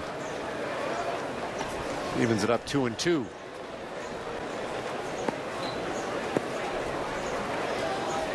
More youth, staying on that theme. Profar, another guy. So he swings and misses, and that strikeout ends the inning. Well, good to see him back healthy. 2 strikeouts in the inning, but Ryan Rua gets the Rangers on the board with a solo shot to right field. We've played 4. It's a 3-1 ball game.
You still want a seat at opening day? Well, good news. 10-game plan offers opening day free, but only for a limited time. Last chance is today. They're available through midnight tonight. 6 different plans available, starting at just $160.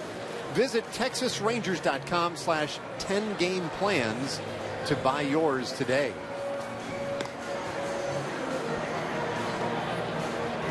Well, down here in Surprise, Arizona, the first day of spring. Although we are not at that midway point, maybe a little past it, of spring training and things becoming real for so many of these players. Nick Martinez today had the start for the Rangers in competition for that last spot of the rotation.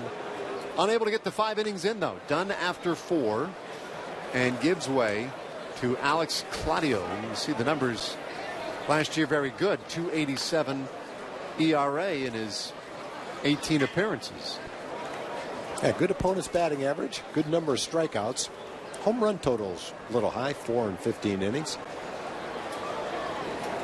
Not a hard thrower, uses deception, sidearm delivery, and a good changeup.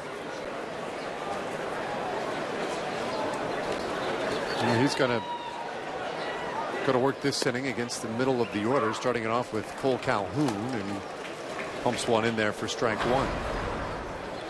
We saw Claudio briefly yesterday. Finished up the 4th inning for A.J. Griffin in San Antonio at Big League Weekend. And it's 0-2 on Calhoun. Second one that he curved in there for a strike. There's A.J. Griffin. I really like the way he threw the ball yesterday. It was fun to watch. Yep, he pitched with a lot of confidence. Not much time between pitches. And a good assortment of pitches. He had probably his best fastball that he's had this spring, velocity-wise and location. Some nice slow curveballs. Got a couple of strikeouts with it. Has always had a very good changeup. And it looked like a cut fastball he was also throwing. So 4 pitches. Pretty decent command with all 4 of them yesterday. A nice step in the right direction for a guy trying to come back from a couple of years of arm problems. Calhoun hangs in there and flips one out into center field for a leadoff hit in this 5th inning for Los Angeles. We said during the game yesterday, over a 1.5-year period, 2 years ago, he won 21 games, only lost 11. He was 14-10 1 year, pitched over 200 innings. So a very good starting pitcher for the Oakland A's. And I think if you watched yesterday or even asked him, he'd say he probably felt pretty close yesterday to what he felt like the year he won 14 games for the A's. We saw him several times that year pitch against the Rangers. That's pretty much what he looked like. Kind of pitcher that he is. Yeah, there's something about the way when he stands up on the mound and looks in, he looks like he knows what he's doing, and he can't wait to get going, and he knows he's going to get you out. He's got the right body language, I guess you're saying. Yeah. A bluff at first base. Snap throw back down there, and just about got Calhoun. A left-handed first baseman, he probably would have gotten him. He could have slapped that tag with his right hand instead of having to move around with his left hand. Tougher play for a right-hand thrower whose glove is on his left hand. Not exactly sure where the runner is or where the hand is. Your back's to him. You can just reach out and try to make contact with his body or his hand. Left-hander just catches it and slaps it right down in the bag. Ruggiano getting some work over there today, as he did yesterday in San Antonio, and they're trying to get a nice long look at him at that position, as well as some others. I mean, he can help out in the outfield. We know that. And I'm thinking maybe if he could help a little bit at first base. Ruggiano, who has made a career out of crushing left-handed pitching. I mean, his numbers against lefties are fantastic and might provide the Rangers a real nice platoon option, as Claudio just misses 2-1 to C.J. Cron. He was also about the most popular guy on that big league weekend in San Antonio. More Texas A&M jerseys and T-shirts and paraphernalia in the Alamo Dome. There was a big home run Friday night. Obviously, Lewis Brinson's walk-off. And then there was a walk that Ruggiano got that was cheered almost as loudly. It's like, whoa, there's our guy. Good eye, Justin. That was an exciting ending to the game when Lewis hit that home run to right center field. I've never seen anything like that. Not in spring training. Not in a spring training game. The most celebrated finish to a spring training game ever. That was good. It was awesome. Great to see the enthusiasm from the young players. They were happy the Rangers won and happy for their buddy Lewis Brinson. Pop up first base side. Ruggiano over there, but no room. Fortuitous bounce for those in the overhang. Stay with the play. Never give up. It's a veteran play right there. Here we go. Most people thought, oh, there's no way it's coming up here. I got it. I'll sweat it.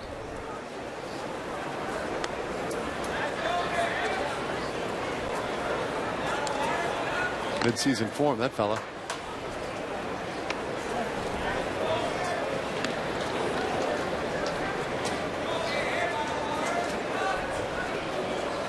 Well, one thing that our fans will see, and fans throughout baseball will see in ballparks this year, is a safer near the field behind the dugout with a screen that's going to be there. Look at that. Comebacker. Great job by Claudio, and he'll get the double play.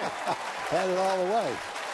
Cole thinks there's 3 outs. He's ready to go back out to first base. But a little disoriented when he saw Alex snare that ball on midair. That plays right up there with that fella in the second deck. So that guy can do it. I can do it. Here we go.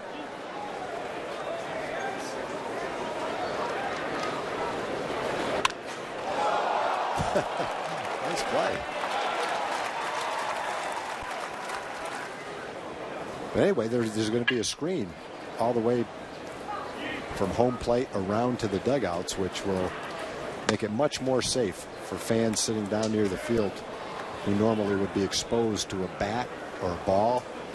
Especially comforting to families that bring young kids to the games. If you have your choice between being behind the screen or on the other side of the screen where there is no screen, do your best to get behind that screen. It'll be very easy to get used to looking through the screen. Fans behind home plate have gotten used to it pretty easy. Some of the people down the line who will now have to look through the screen might feel slightly uncomfortable at first because you're not used to it. But after a while, you won't even notice it's there. And it'll be a lot more comforting when you're having your conversations, eating your nachos, maybe not watching every pitch. A lot more comforting to know that you can't be hit by a foul ball or a flying bat. I have to admit, the other day, Dave, I was sitting behind first base, maybe halfway up with a friend watching the game. And I caught myself 2 or 3 times when balls were fouled off, not watching and not knowing exactly where the ball was. And I said to myself, you know, over the years I've said don't take your eye off the ball to a lot of fans, and here I am sitting here doing the same thing. So if you have reservations about having seats behind the screen, I think they'll go away in the first series when you get used to the fact that you're much safer now. Yeah. One of those comes off the bat with 114 mile per hour exit velocity right at your dome, and yeah, screen is there to catch it. You can be an all-league shortstop and have one hit at you like that, and there's nothing you can do about it.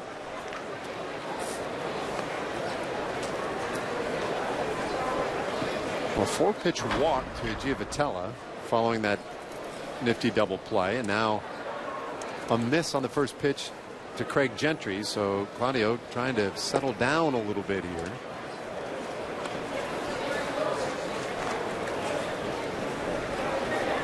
Claudio on a relief for Nick Martinez, who went 4 innings, gave up 3 runs on 7 hits.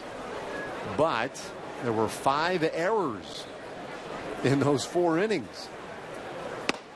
1-0 in there for a strike.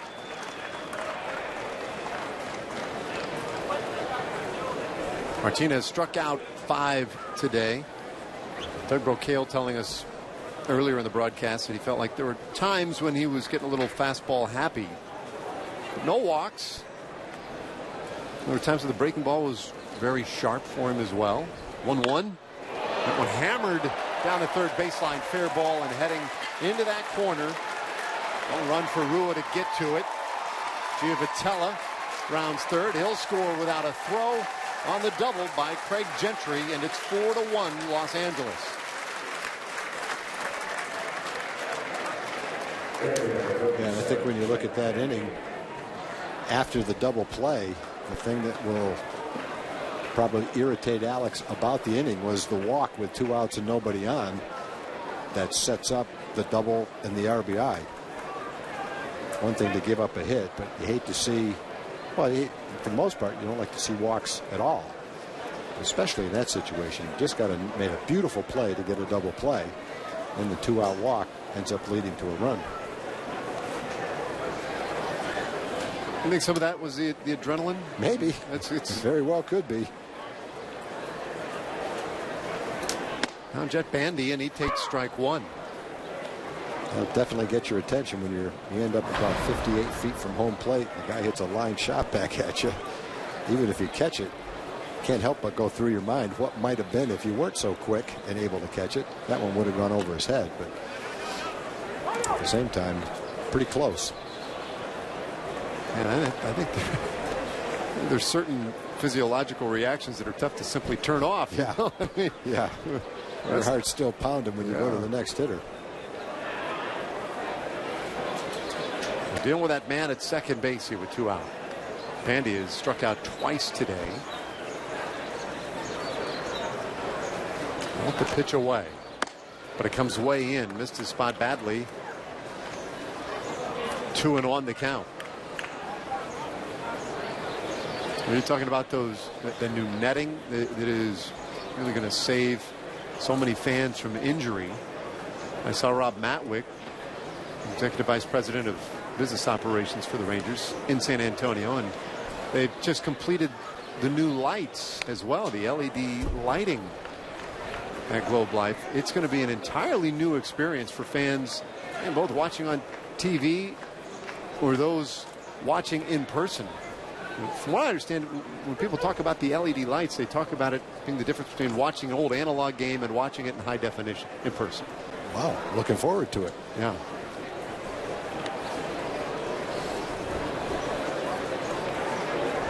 Runner bluffs off second. That one popped up into right field.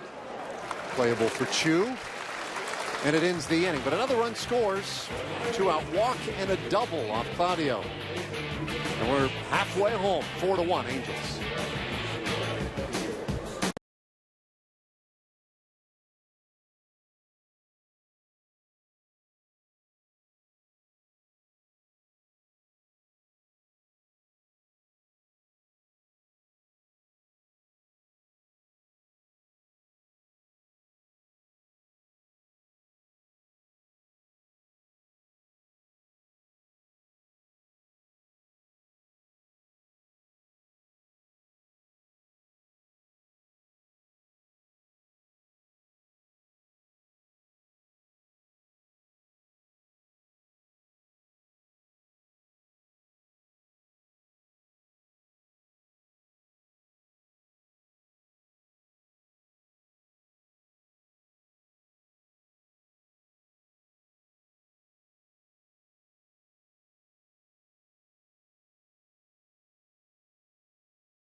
Soups up. Boys headed to the clubhouse, get a little bite to eat.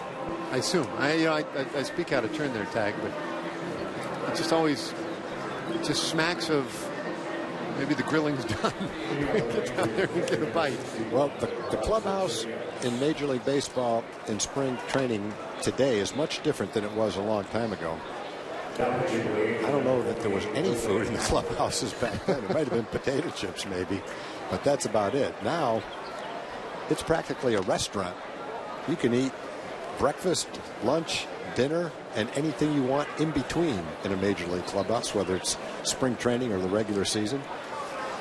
Rangers have the benefit of nutritionists, top-notch cooks, a superb kitchen, plenty of tables and chairs, and anything they could possibly want to eat.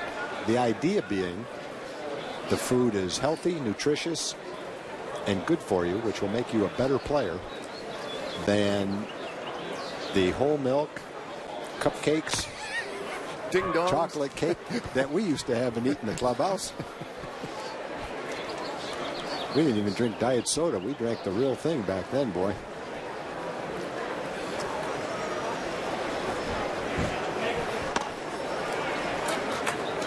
Chirinos leading off the inning.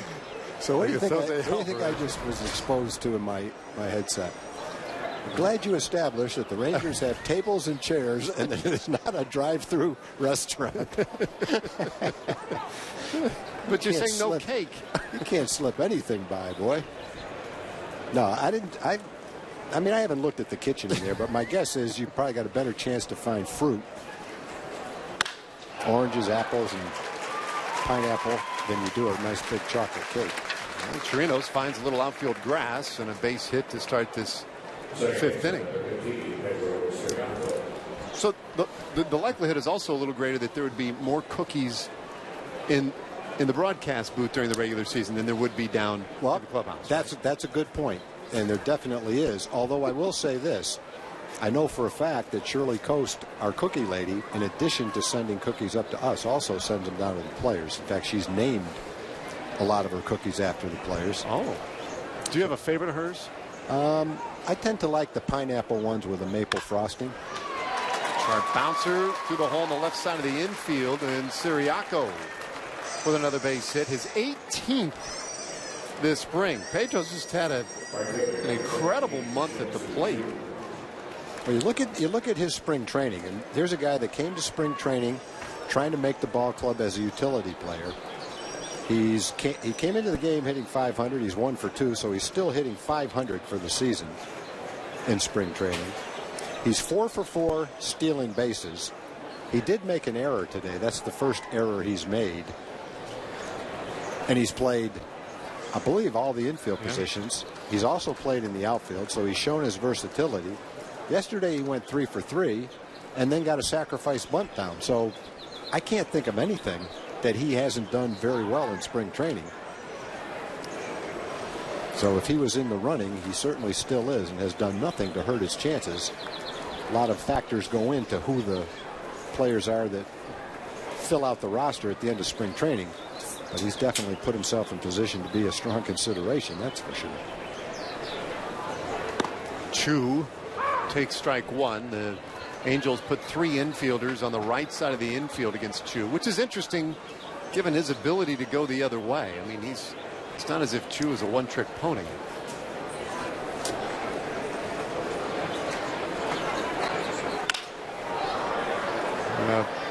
Fly ball left field, and that one became a bit of an adventure out there for Nava.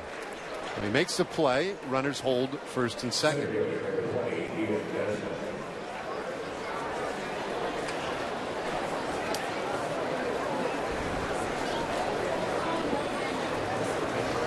Sun's out, Tag. Yeah, he never stays with it all the way. That ball was fair. Then you could see him. He sees it all the way. He's not battling the sun. I think he has a little bit different angle than Ian Desmond had in center field, where when Ian looked up, the sun was directly in his eyes. I think when Nava looked up, he was aware of the sun, but he wasn't looking directly into it. Here is Desmond now, and he spoils one foul. 1 for 2 so far this afternoon.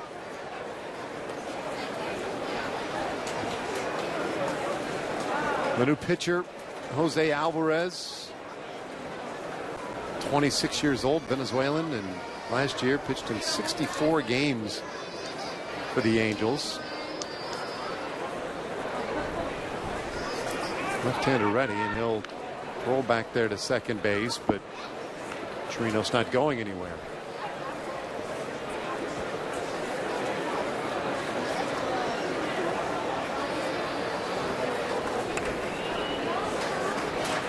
No, last year's first full year in the big, 64 appearances, whereas the year before played in just 9 games in the system as Desmond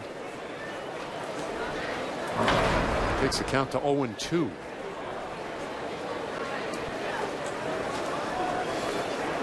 Figures Alvarez to be a big part of their bullpen again this year in Anaheim. Give up back-to-back hits.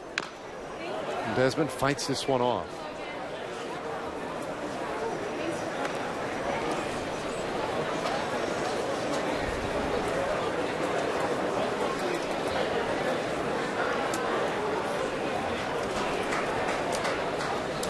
He's played today's game in center field. Figures to start the season as a Rangers left fielder.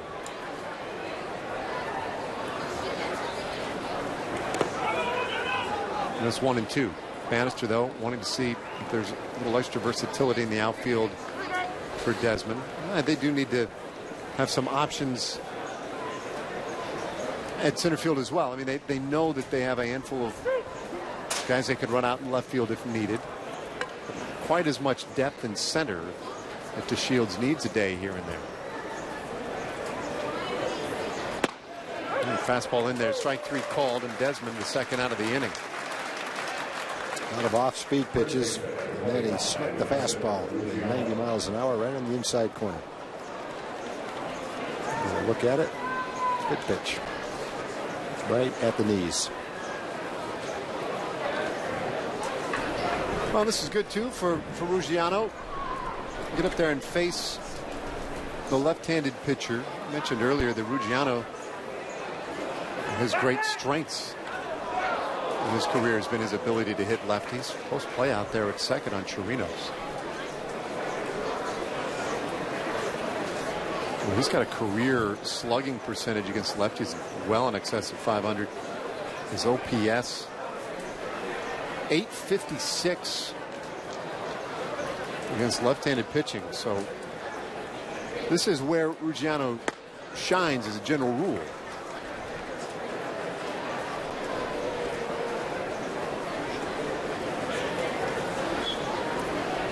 Fans wondering, well, why has he been playing first base? Marlin played a couple innings there today. Ruggiano his second day, getting a lot of time at first. Well, maybe a potential to work those two in a bit of a platoon. So he hits this one over third and just foul.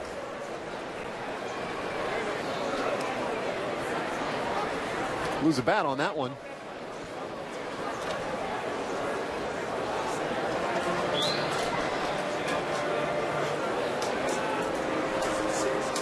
His numbers from the big league weekend don't jump out at you, Ruggiano. I mentioned the great walk he had that the A&M faithful cheered so lustily on Friday night. But he hit a couple balls deep.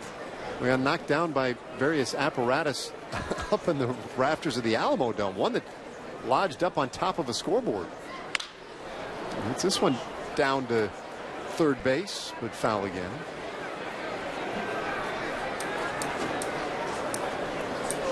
I love the one that landed up on top of the scoreboard because everyone looked up there and wondered, well, now what? What do you do on a ball that doesn't return to earth? Have to set up and do it again.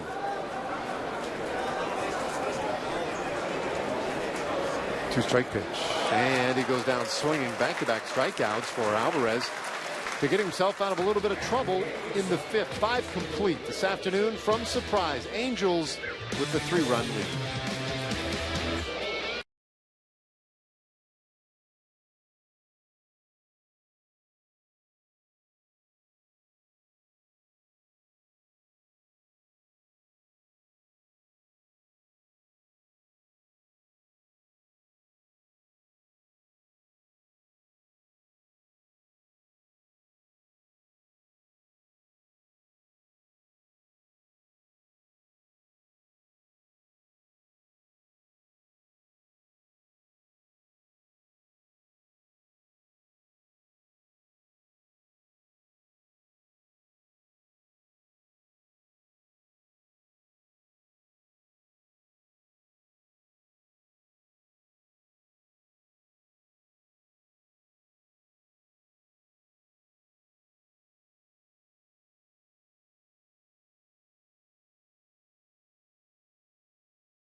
New York Yankees visit Globe Life Park April 25th to the 27th. Back to park as the Rangers take on the boys from the Bronx. Tickets starting at just $19. Visit TexasRangers.com or call 972-RANGERS to get yours today. There you go. Saw a couple of Yankees jerseys, but there's a good Rangers look. So we go to the 6th inning. Yeah, that guy. See, that's versatility right there. You hardly know what he's for. All right, John Tolleson coming in here for the Rangers. Third pitcher of the day. Nick Martinez went 4. Alex Claudio threw an inning, and now Tolleson, who logged 73 appearances last year and had that sub-3 earned run average.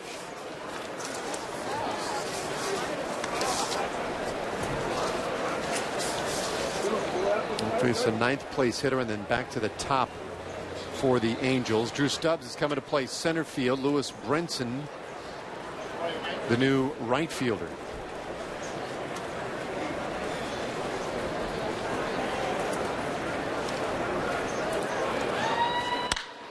Now first pitch swinging. Petit hits this one out to left center field, and it is tracked down by Stubbs beautifully for out number 1. Yeah, it's fun to watch Drew play the outfield. So graceful, tall, lanky, has excellent speed, good instincts, very good center fielder. Goes a long way to catch this ball in the gap.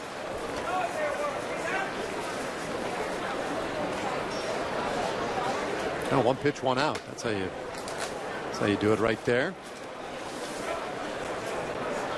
Yunel Escobar 2 for 3 today. He has hits in 9 of his 10 or last 10 plate appearances. The only time he's been retired was in the 3rd inning today. Very big spring training for Escobar.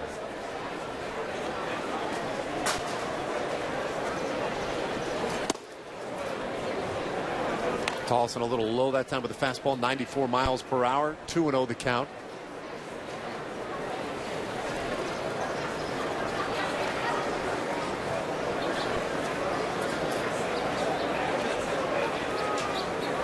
Right-hander working with a decent tempo here. He was behind the right-handed hitter, 3 balls, no strikes. Tolleson pitched on Thursday in an A game. Scoreless 6th inning in that one. Good heater for a strike there.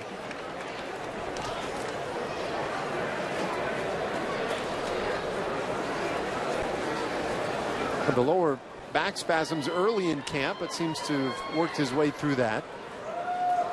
3-1. That's a full count.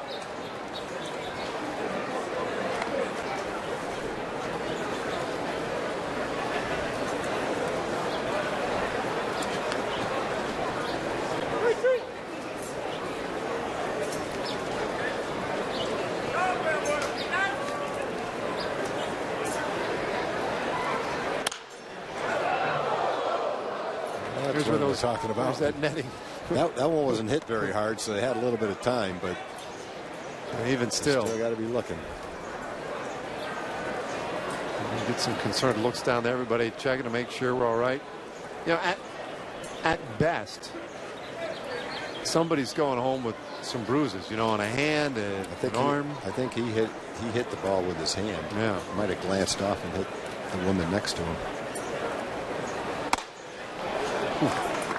Tolleson just missing with ball 4 and has put Escobar aboard in the 6th inning.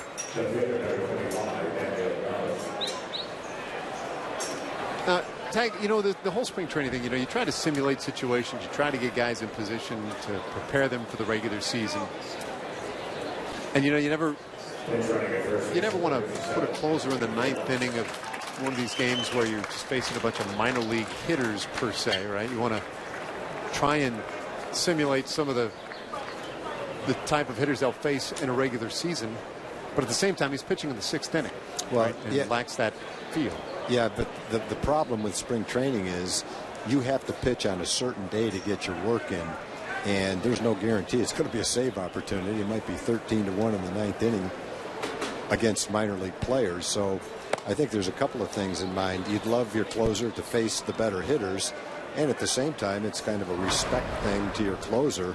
Why make him sit around for 3.5 hours to play in the ninth inning, to pitch in the ninth inning against minor league players in a game that might not be a save opportunity? I think you're a little bit more engaged in the middle of a spring training game when the regulars are still in the lineup, even though it's not a save opportunity. But that's one role for a closer that's just impossible to simulate during the regular season. You may get lucky at the end of spring training and be scheduled to pitch at the end of a ball game and have it be a save opportunity.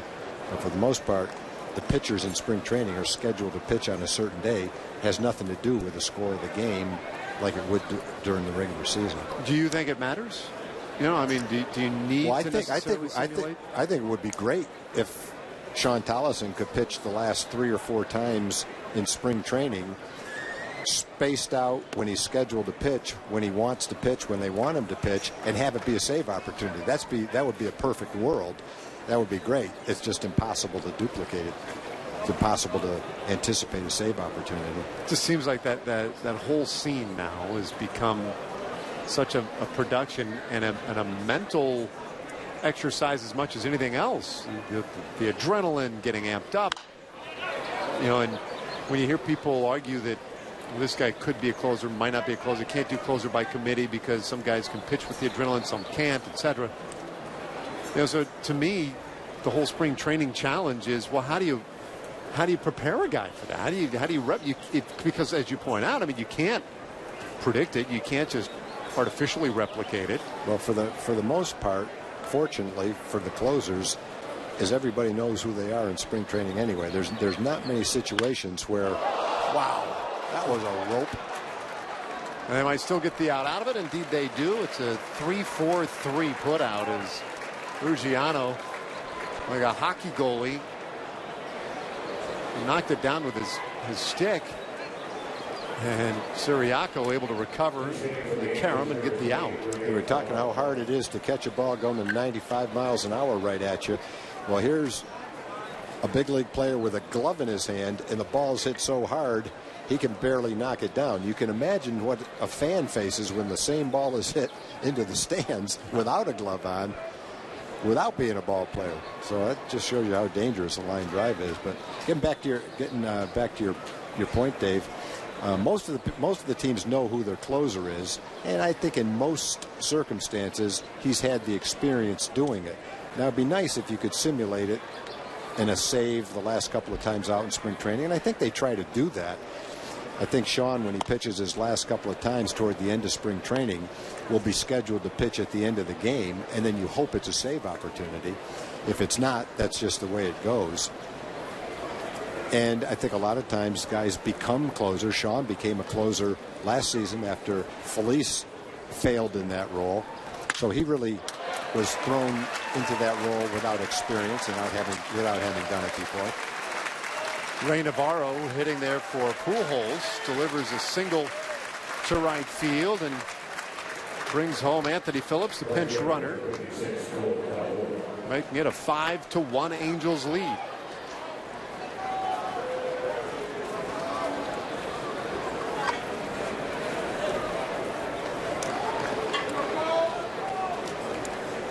So the walk comes back to Herb Tollison.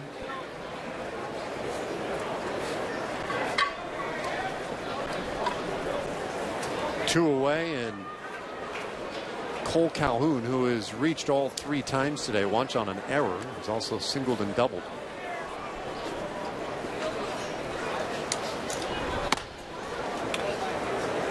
And fastball 92 miles per hour, up a little high, ball 1. Top of the 6th. Angels with single tallies in the 1st, 5th, and now 6th innings. They put up 2 runs in the 3rd.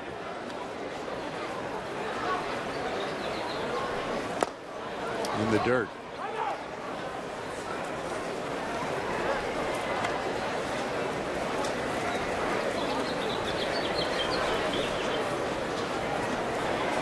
I do wonder As we look at Tolleson working here, it has nothing to do with his performance today, or for that matter, his performance during the regular season as a closer. I just wonder if we might soon be embarking on the days where that role, that part of the game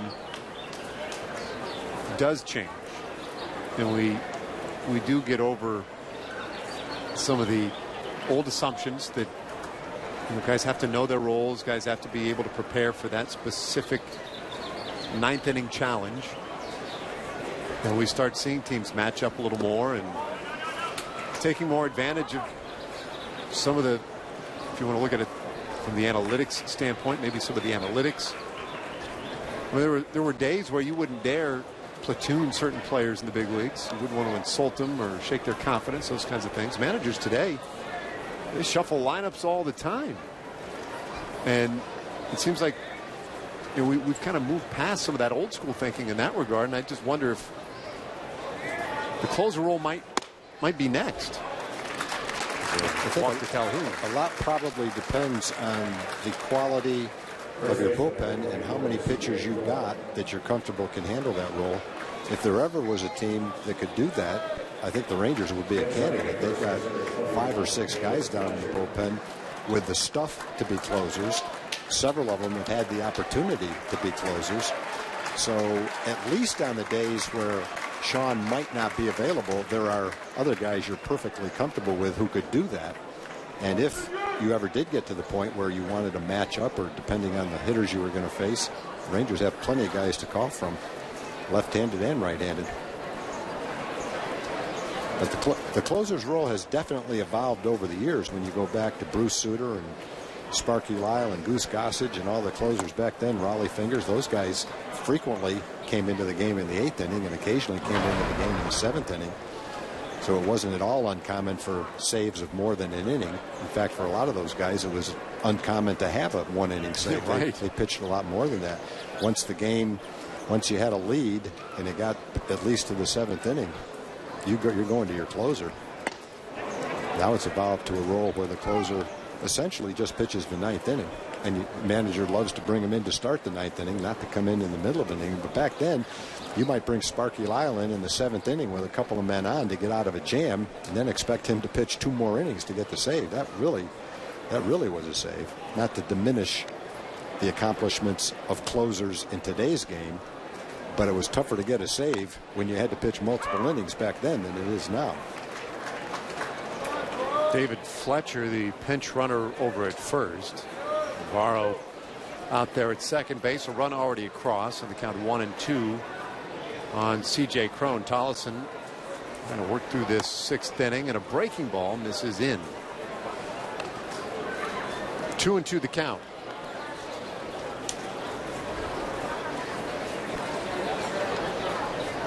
Yeah, 3-inning save.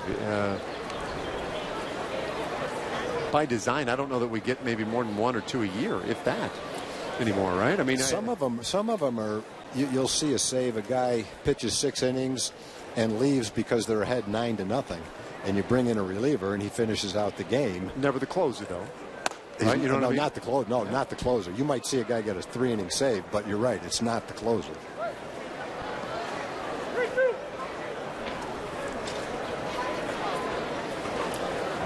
I can remember I was a big Yankee fan, and Whitey Ford had a year where he won 20-plus games, and Louis Arroyo was the closer. And he frequently came in after Whitey had pitched 6 innings and pitched the last 3 innings to get the save.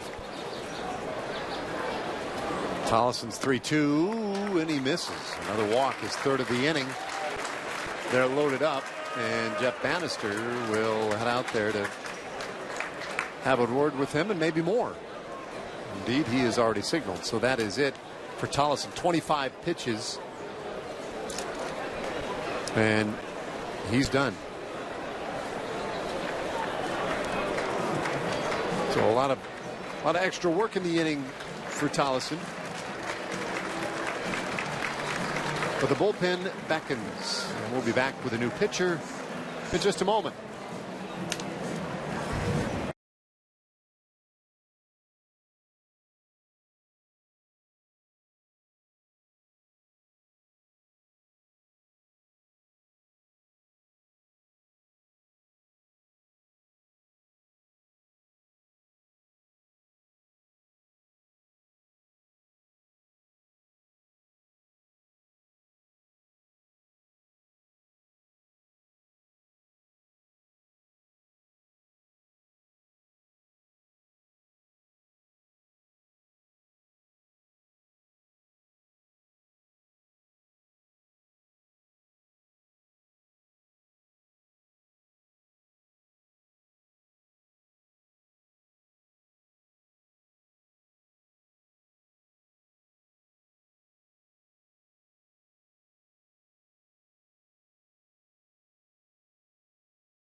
Well, folks, enjoying the sunshine today out here at Surprise Stadium. 5-1, Angels leading.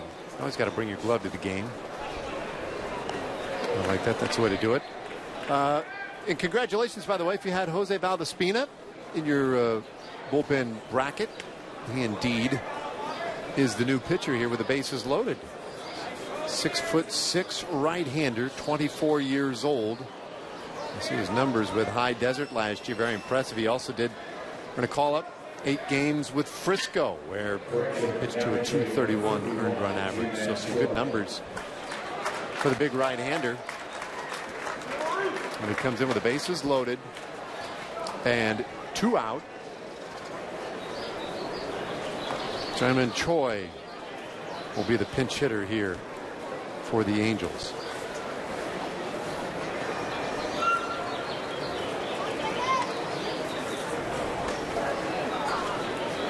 One run already in this inning. The runner's out there with the responsibility of Sean Tollison. Tollison in his 2/3 of an inning. Only 1 hit, 3 walks, however.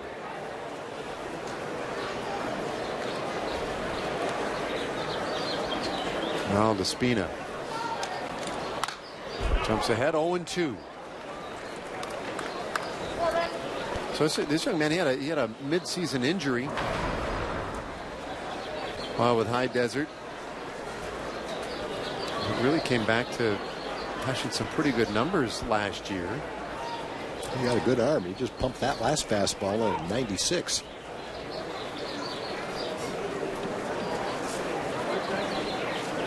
From the Dominican Republic.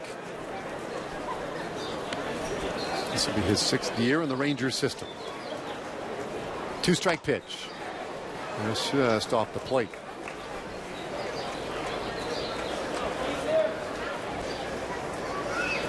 5-1 Angels. In a weight tag, I'd say the Rangers are fortunate to be that close in this game. There have been opportunities.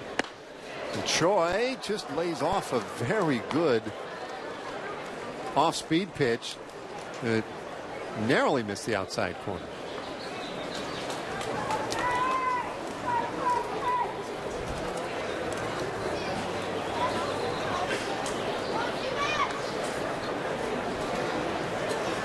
Choi looks like a strong left-handed hitter. And he smacks this one out into left field, but right there is Rua to haul it in the inning, and the Angels strand 3 more. Go to the bottom of the 6th inning. The Angels lead by 4.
Angels 5, Rangers 1 as we go to the home half of the 6th inning, and the heart of the order coming up for the Rangers. Dave Raymond with Tom Grieve, and that cute little one out in the outfield berm. Beautiful Sunday afternoon for baseball, and we have some changes for the Angels this inning. Mike Morin will take over on the mound. 47 appearances last year, and you can see he got knocked around a little bit to the tune of a 637 earned run average.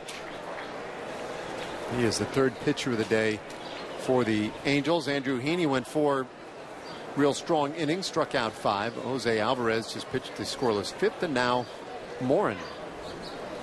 And his first pitch to Beltre misses for ball 1. Choi stayed in the game at first base. And he made the last out last inning.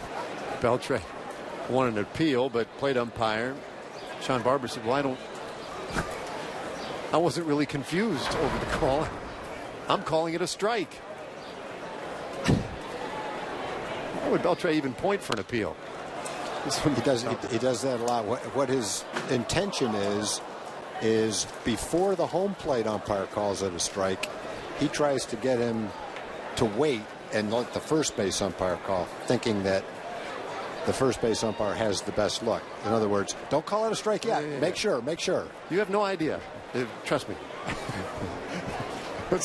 Where it works against him is when the home plate umpire calls it a ball, and then the guy at first says, okay, you want the first? I'll ask him. And he calls it a strike. Well, no debating that. A swing and a miss for Beltre, and he is a strikeout victim to start the 6th and probably done for the day. Morin has an excellent changeup. He's got a good fastball, too. Breaking ball to go along with it, but particularly good is his changeup.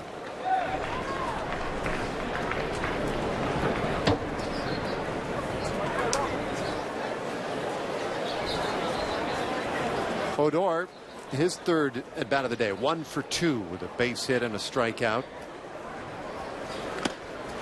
And he takes the strike right on the outside corner. Now, an entirely new outfield for the Angels this inning. A 1-strike pitch all the way to Odor. 1-1. Left field, Rafael Ortega. Center field is Cunningham. Right field, Nick Buss. Infield's pretty well turned over as well. David Fletcher stays in at shortstop, and Phillips stays in at second, and so Odor takes the count to 1-2. And the third baseman, Jeffrey Marte. So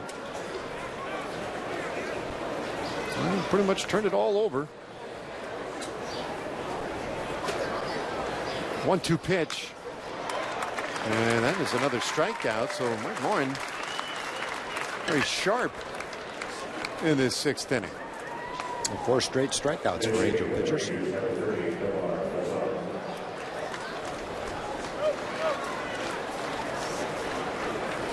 Now Nomar Mazara hitting for Rua here. Rua finished the day 1 for 2 with a home run. Very good day at the plate for Rua, continuing a very good spring. And a strike in there to Mazara, who has himself had a very good spring last year. The quick ascension, he ended up getting up to AAA Round Rock as well, but a good year at Frisco. And well, I'll tell you what, the folks in Round Rock, Tag, they're gonna see some really high level talent this summer. They're going to see an unusual AAA team. Most AAA teams might be sprinkled with prospects at the most. Most of their players are minor league free agents or veteran players. Rangers are going to have a prospect laden AAA team, which is very unusual. Young prospects too.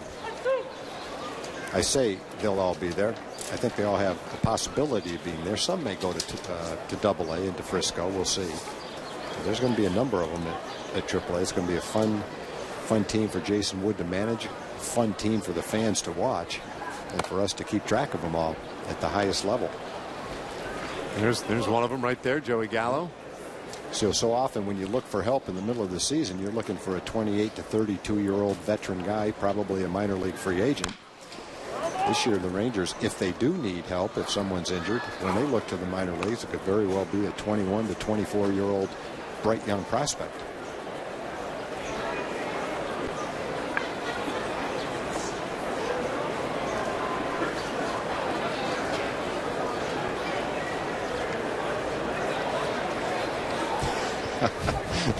Those kids are having a blast, got their tattoos on.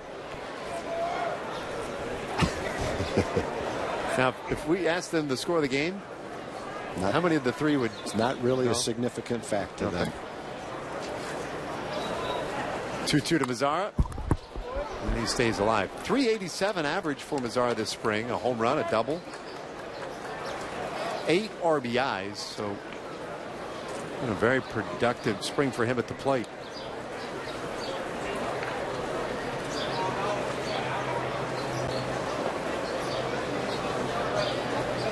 Morin's 2-2. That one right in there for a called third strike. Inning over. He strikes out the side in order. Mazzara just double checking there with Barber to make sure. We go to the 7th. Angels 5, Rangers 1.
It's a 4-run lead for the Angels as we go to the top of the 7th inning. And we welcome Ryan Rua into the program today, joining us by headset down in the dugout. Ryan, thanks for spending a little time with us. Another good day at the plate. The home run of the 4th inning. It's been a very good spring for you at the plate. Everything going according to plan for you? Yeah, everything's going real well. Just trying to put myself in good hitting counts. Trying to be aggressive too early. And, just see pitches early in spring. Ryan, you came to spring training last year and won a spot with a team. You're trying to do the same thing this year. How would you characterize the way you feel in spring training this year, having had one under your belt compared to last year? Yeah, last year was huge. Just being up here with the guys, being around the guys, the confidence level and getting to know the guys. But, definitely that experience helped me out, made me a little more comfortable this year. Now, last year was the battle for left field. You won it, started the year in left field with a big club. This year, it looks like it's really more of a battle for, a more versatile spot, right? Play all over the diamond, and that's something that you've done in your career. Where are you most comfortable? Where do you see your strengths that way defensively? I've gotten comfortable over the past couple of years being in the outfield. 4 or 5 years in the minor leagues playing all over the infield, third, second, first, short every once in a while.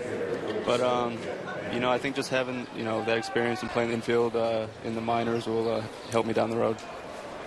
It's got to be fun for you, Ryan, in spring training, along with all the other kids about your age, young prospects, all getting an opportunity to play a lot in spring training, all big, strong, athletic kids, and everybody playing good. Is that something that's competitive and fun for you? Yeah, these guys are 20, 21, 22. I'm 26 now, so I kind of the old man among them. I kind of feel old. That's kind of weird, but I've played with those guys, Joey and Nomar and Lewis, and you know, they're all outstanding ball players, all great guys. You know, the veteran leadership it makes it easier on the young guys. You know, they joke around a lot with each other, and it makes it easy. We talk a lot, at least we observe a lot of the chemistry in the clubhouse among the veteran players. How does that filter down to you guys, and how do you feel in the clubhouse as younger players? Yeah, I mean, it just makes everybody more comfortable. You know, the older guys make fun of the younger guys. You know, the young guys will try to get a jab in here or there, but you know, they know when to stop. You know, the group of veteran guys they're awesome. You couldn't ask for much more. I mean, I can't imagine a better clubhouse, more laid back, more fun, but at the same time, you know, they know when to turn it on and when to get serious. You know, I think that's one of our biggest assets are our veterans. You know, along those lines, for you, I'm sure it's a different experience, just, you know, having last year under your belt and maybe a little more comfortable this year and know what to expect. What about from the standpoint of the skipper? You know, Banny last year was his first year trying to set a tone, and do you notice a difference in him this year and the way he's handling everything? You know, a little bit. You know, I mean, him being a first-year manager and you know, doing the things we did as a team, and him managing was, you know, unbelievable. To be manager of the year your first year it's almost unheard of nowadays. But you know, he's laid back too. I mean, that's how spring's been so far.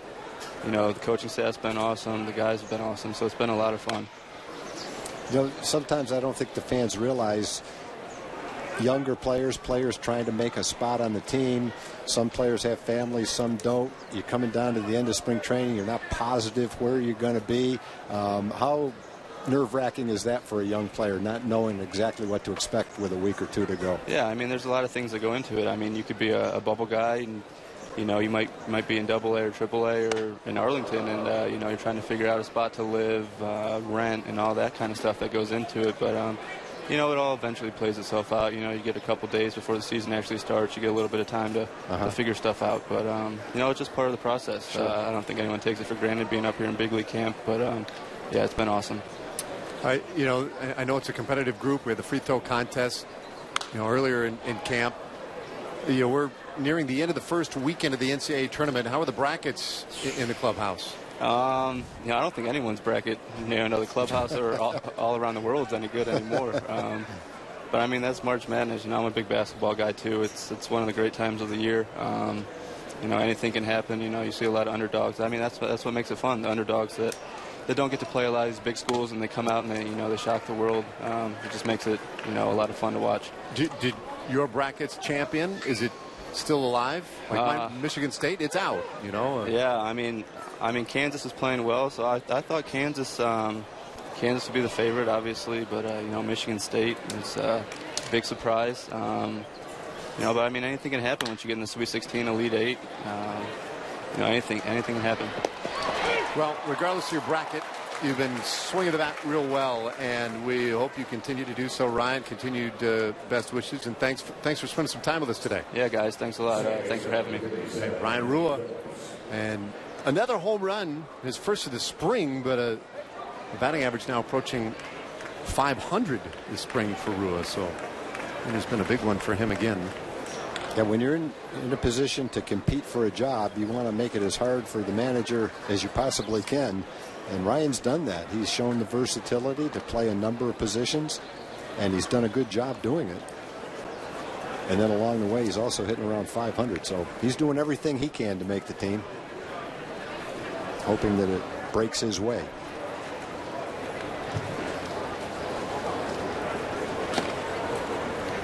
Toss over there at first base, checking on the runner. Very nearly had the double play to end the inning. Andrew Faulkner is in a relief. He is the 5th pitcher of the day for the Rangers. Give up a 1-out single. Just about had that double play ball, and now misses outside to Phillips.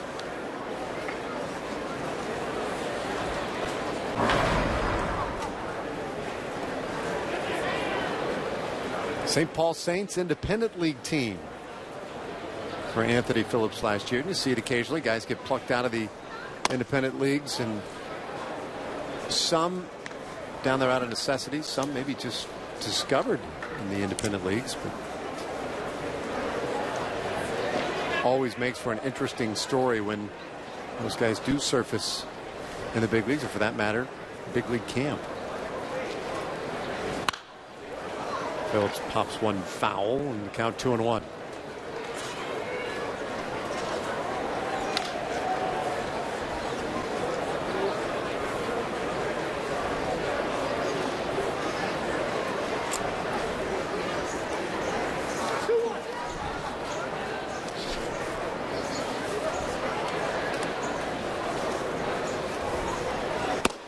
Longtime member of the Phillies organization. Phillips swings right through that one. 2 balls, 2 strikes. South African. Was born and went to high school in South Africa.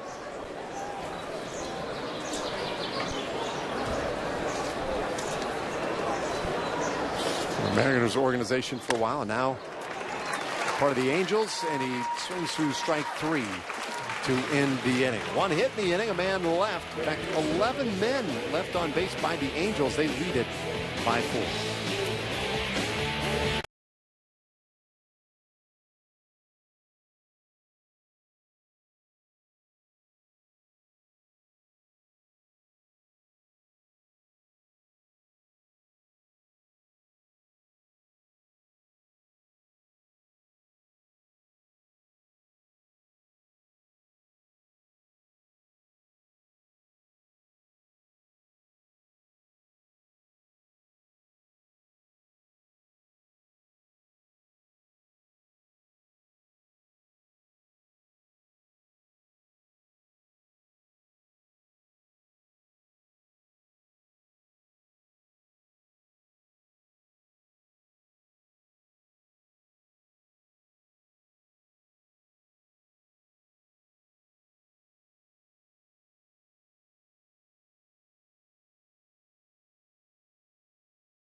Friday, April 15th marks the start of the first weekend at home for the Rangers as they continue a 4-game set against the Orioles. The first 15,000 fans will receive an American League West Champions flag, courtesy of TXU Energy.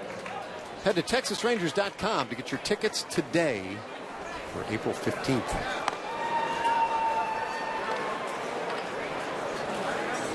Well, fun one this afternoon out here in Surprise, Arizona. Though it has largely belonged to the Angels. I mentioned as we went to break last half inning, they've left 11 men on base tag and had the benefit of 5 Rangers errors. In a way that they have been held to 5 runs is miraculous. It's actually pretty good. They only have 5 for sure. Profar to start things off. I'm sorry, Hanser Alberto to start things off here in this 7th inning. Angel pitchers have been tough. They've struck out 10 through the first 6 innings. Warren struck out the side last inning. In fact, 5 consecutive Rangers hitters have gone down on strikes. 1-1 to Alberto. Javi Guerra, the new pitcher, the 4th Angels hurler today. Total of 6 innings so far this spring.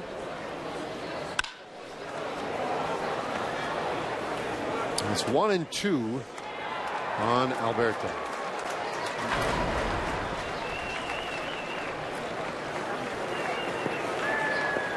It's the 20th spring training game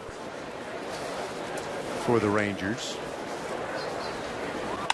Really to that point where we're winding this thing down. We'll pass the midway point as a pop-up down the right field line, tracked down by the first baseman Choi, 1 away.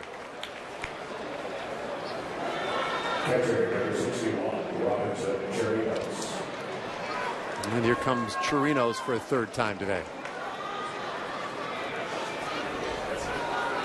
Rangers will be defending the AL West championship. I figure the Astros to be a compelling opponent again this year. I think the Angels will be interesting. Did not do much in the offseason, but always quite pesky. Anytime you run the likes of Mike Trout, Albert Pujols and company out there, you give yourself a pretty good chance. Mariners, a team maybe that remade themselves more than any other, not just in the division, but perhaps in baseball. 0-2 now to Chirinos. It'll be a much more athletic looking Mariners club. Although their bullpen will be very new looking as well, and that could be good, could be bad for them.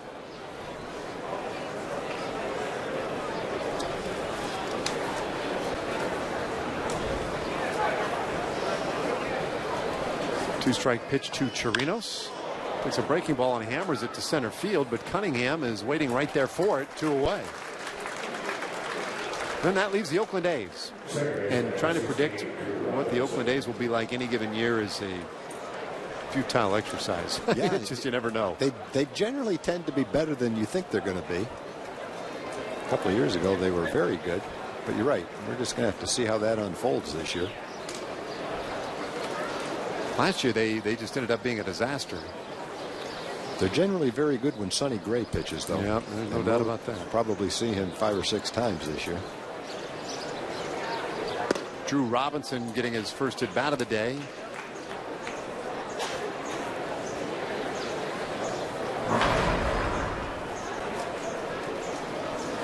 And if he can find a way on, Brinson would be next. Ball hit high in the air, center field. Cunningham racing back toward the wall, and that one is high off the fence. Backed up by the left fielder Ortega. Robinson heading for third. He's in there headlong with a dive. And he's got the triple.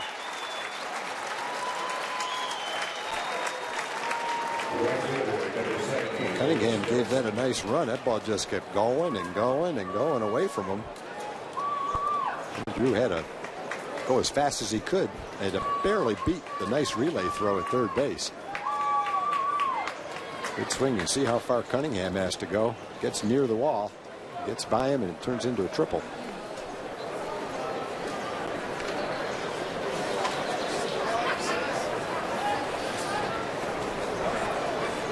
They're pretty close over there at third base. Held on to the bag, though, and now Lewis Brinson, big right-handed hitter. Chance to drive him home. We were talking earlier about some of the exciting young talent moving its way up the system for the Rangers, and Brinson right there at the top of that list. 2-0. In fact, on Wednesday will be the prospect game against the Cubs prospects, which we will televise in addition to the regular spring training game. We'll broadcast against the Cubs earlier in the day. And I trust we will see the likes of Brinson, Mazzara, Gallo in that second game. It was a high fly ball, center field. A lot of exercise out there this inning for Cunningham. This time tracks it down and it ends the inning. So a 2-out triple left down there at third.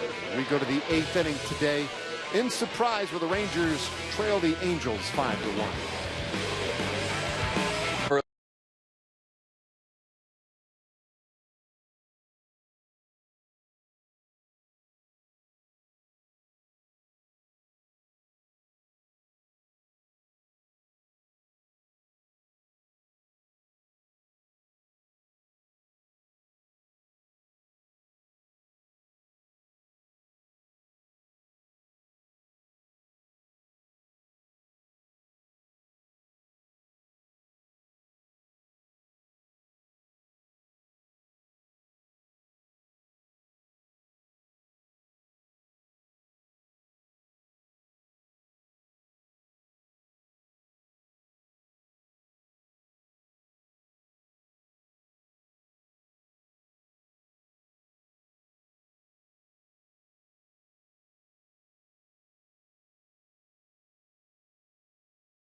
7 innings down, 2 to go as we are underway, and Faulkner's first pitch lifted high in the air to straightaway center field.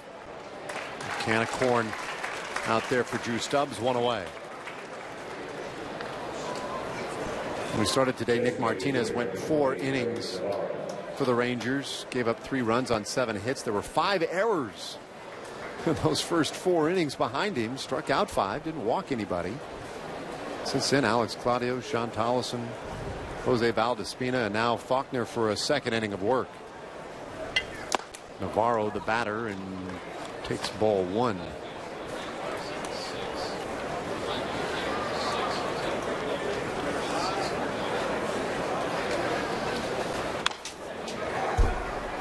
One and 1 now, the count. Brett Nicholas is the new catcher.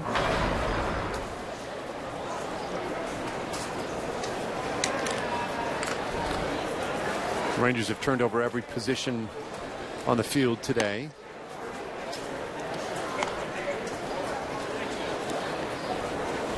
Two and 1 now, the count. Gallo third, Alberto short, Robinson second, Ruggiano at first. He's been in there since the second inning. Bizarro, Stubbs, and Brinson in the outfield, left to right. Bouncer second base, and Robinson right there, 2 away. One thing that Andrew is getting a chance to do is pitch another inning, not just 1 inning.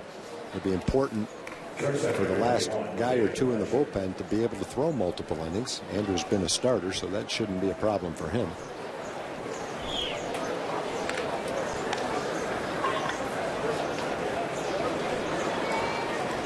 But there are days where you need a long man. You don't like to see them when they happen. Generally, it's because your starter got knocked out early.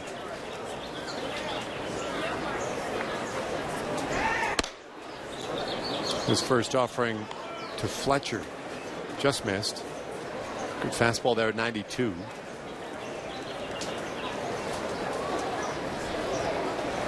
And back with the heat again. 2 balls, no strikes to the right-handed hitter. 8th inning. You know, by this point, you see oftentimes some of the minor leaguers who have come along with the club get in the game. That is the case here.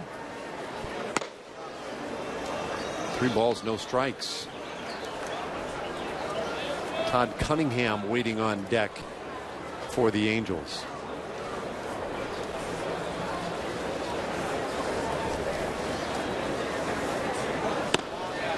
There's the automatic strike right at the knees.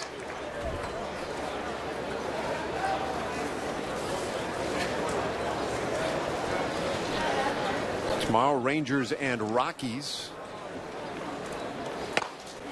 Another good fastball in there for a strike. Martin Perez scheduled to go tomorrow for the Rangers. We'll also likely get a shot to see some Sam Dyson, Jake Diekman in that one. Chad Bettis should have the ball for the Colorado Rockies tomorrow. We'll be on Fox Sports Southwest as Faulkner loses Fletcher and issues the 2-out walk.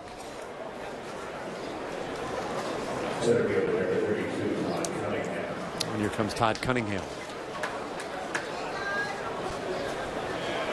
And also Doug Brocail. He's going to jog out to the mound. You'll notice this about Doug. He doesn't walk slowly out to the mound. And he does that largely out of courtesy I to like the his umpires. jog, too. He looks like a younger man jogging. He doesn't look like the rest of us when we jog. No, he still looks like... Doesn't look like an old man when he jogs. Yeah, he definitely looks like he's an athlete. Not that far removed from being a Ranger pitcher, as a matter of fact. No. That's a really good point. And he has been a pitching coach already in the big leagues with the Astros and was in their system for a while. And they told me back then that part of the reason that he jogged to the mound was he said, I had a bunch of young kids who didn't know anything, and I wanted as much time as I could get out there. High chopper, short, and they'll go the short way to second base. Alberto to Robinson, inning over. We'll go to the bottom of the 8th today in Surprise. Angels leading the Rangers by 4.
The Junior Rangers Club, presented by McDonald's. It's the official Rangers fan club for kids 13 and under. Junior Rangers receive exclusive Rangers gear, invitations to members-only events, and special ticket offers. Memberships are available for just $20 at texasrangers.com/Junior Rangers. Off we go, bottom of the 8th inning. First pitch to Drew Stubbs in there for strike one. Guerra in for a little more work. Pitched the 7th inning.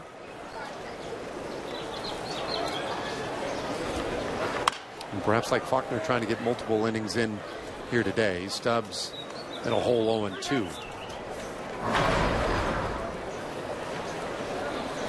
A good spring for Drew Stubbs. Tag, you mentioned it earlier. His abilities in center field are pretty spectacular. As a hitter, the calling card has always been that he strikes out a lot. I mean, he just has. But depending on how the Rangers intend to use him, you could see where he'd have a whole lot of value. Running, whether it was pinch runner, late inning defensive replacement, those types of things. And advantageous at bats, I suppose. I think I like the 5th starter spot. There's a lot of guys competing for those last utility roles, and they all have attributes, different skill sets, but they all bring something to the party. It's up to the Rangers to figure out exactly which ones make it work the best. Stubbs goes down looking to start the bottom of the 8th. He wasn't sure. I thought that was a little low.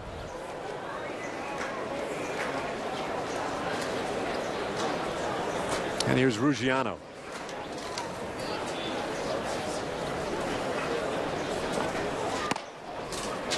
I think that's a great challenge for general manager, which you can appreciate, no doubt, is whether it be options or opt-outs and guys' deals. You have to weigh the risk of losing some guys. Bouncer 3rd goes foul, strike 2. Yeah, there's a lot of factors involved. The one thing, as far as the position players go for the utility guys, is almost every guy that's competing is having a nice spring. Talked about the spring that Ryan Rue is having. Drew Stubbs has had a nice spring. And so there's choices. And Siriaco's had a great spring. Alberto's had a nice spring. All the guys that are in the running for the utility roles are doing a great job in spring training. Not all of them, but most of them. Another strikeout for Guerra. Punch outs today. Yeah, they're piling up. 7, 10, what's that, 12? 12, I think, yeah. Now Joey Gallo. That will send the infielders scrambling to get over that first base side. As they set up the shift on the Rangers' powerful left-handed hitter.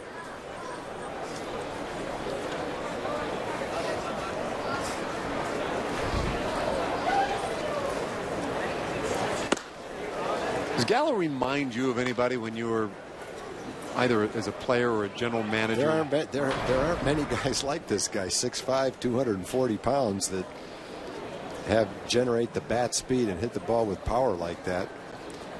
There's been left-hand hitters with that kind of power. I don't know that they looked exactly like Joey Gallo, though. Russell Branyan is that kind of a guy. I don't know that he was quite as big as Joey is, but he was probably 6'3" or 6'4" and had tremendous power for a young left-hand hitter. Turned out to have a pretty decent big league career. But if you're looking for a third baseman that put up that kind of power, doesn't look like Joey, but Jim Thome was certainly a power-hitting third baseman. Thome was a little prone to the strikeout, but he also walked 90 or 100 times frequently, which kept his on-base percentage up there, but he had that kind of power. 1-1 to Gallo. And that one misses. He's hit the ball well, 296 average this spring. Gallo with the 3 homers, 7 RBIs, and to your point about the on-base percentage, he's walked 6 times this spring against 9 strikeouts. That's a ratio I think John Daniels and company would be thrilled if he was able to maintain. Yeah, I'll say if there's some time this season where he's walked 60 times and struck out 90 times, they'll be very happy with that ratio. But I think everybody feels, and he feels himself, that he's more comfortable in spring training, feels like he belongs, he's more confident.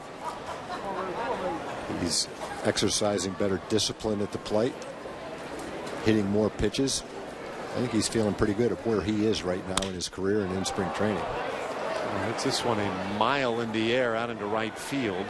Well, he didn't miss that by much. That was a changeup that he was just a hair out in front of her.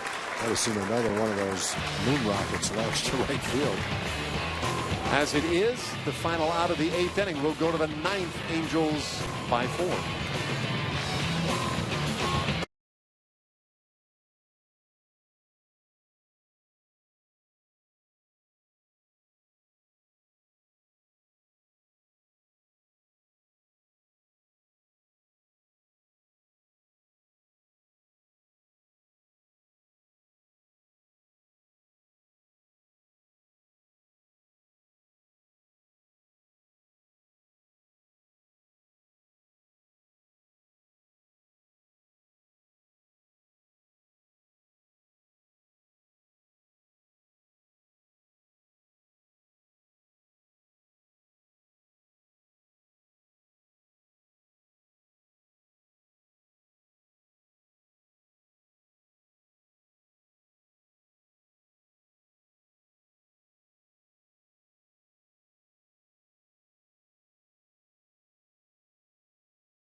Now time running a little short today in the desert as the Rangers trail 5-1 into the 9th inning. Got a mix of fans all over the ballpark today. Plenty of Angels fans, lots of Rangers fans today.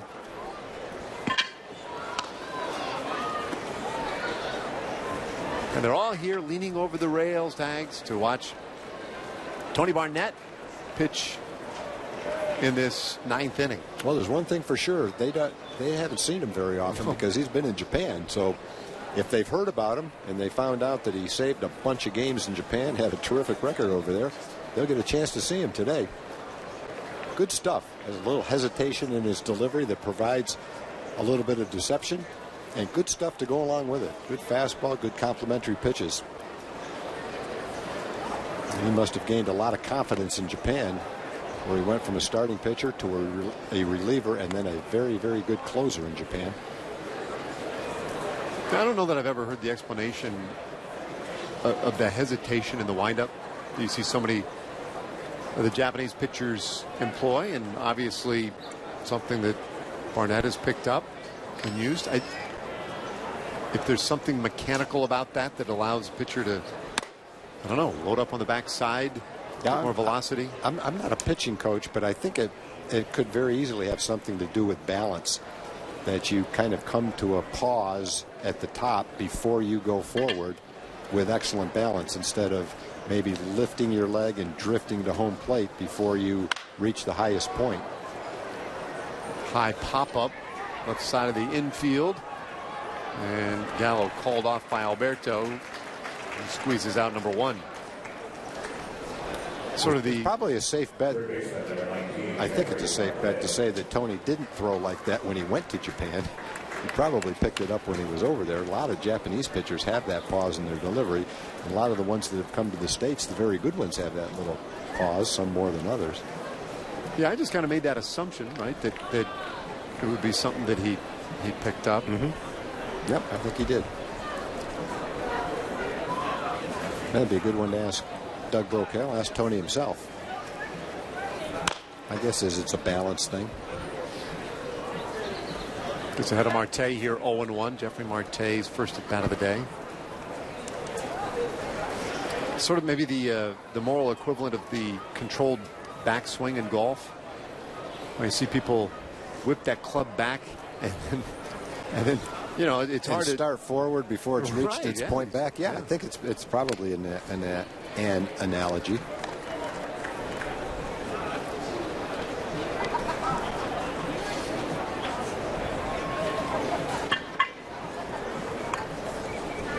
One out, nobody on, ninth inning.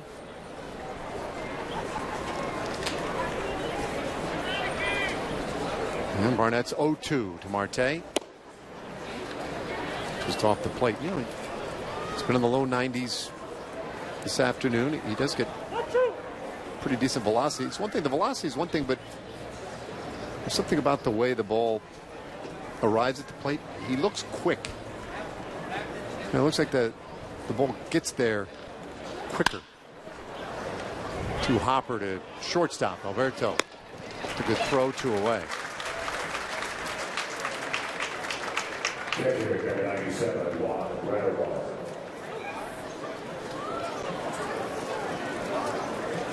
Now Gratterall, who came in to catch last inning.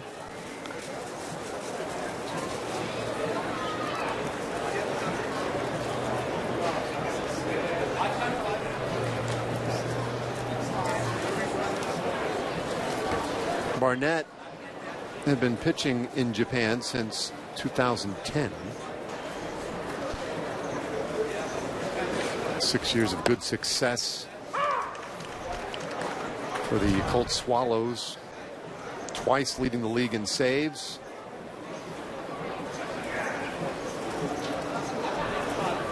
Now 32 years old. Should be plenty of bullets left in that arm. The 1-strike pitch. And it's strike 2.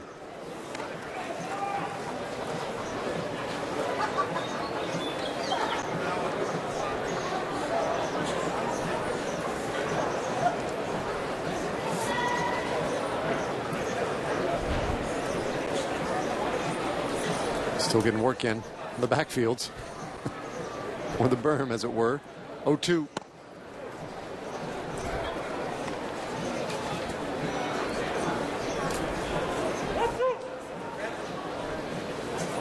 I like that. The first baseman's mitt on.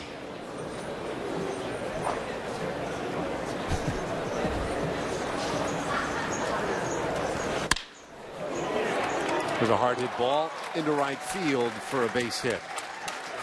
Gratterall aboard with 2 out.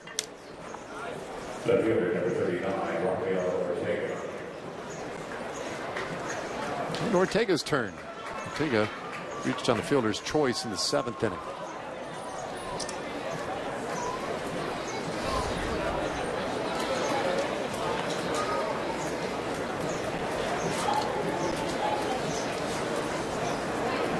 Barnett, 6'1", 190 pounds. Born in Alaska. And offers high for ball 1. Was in the Diamondback system prior to heading over to Japan. But he didn't really, I don't know, give himself a whole lot of time in the system. He was a starter in the minor leagues, then went over to Japan and became a reliever, and a successful one, as he pumps in a strike at the count 1-1.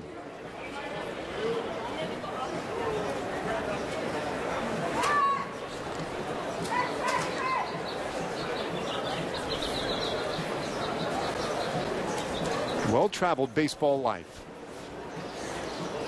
It is 1-1 to Ortega. That one into right field. Gets down for a hit. Chased down nicely by Brenson, who hustles it back in. And he'll be on the corners. Now, there's a play that you kind of take for granted that easily, against a slower right fielder, could have gone all the way to the wall and resulted in a run.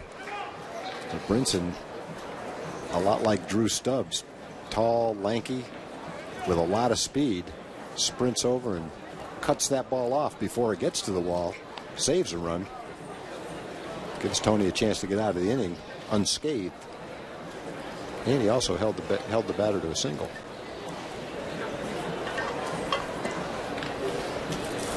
So still 2 out. And Phillips the hitter.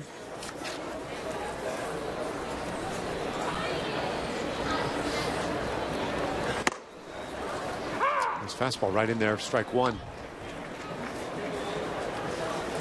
It was a run in the first inning, 2 in the third for the Angels. They capitalized on 5 Ranger errors in the first 4 innings, and they added runs in the 5th and 6th. And 5 runs today, 13 hits. They have left a mess of runners out on the bases today. And it's 1-1 to Phillips.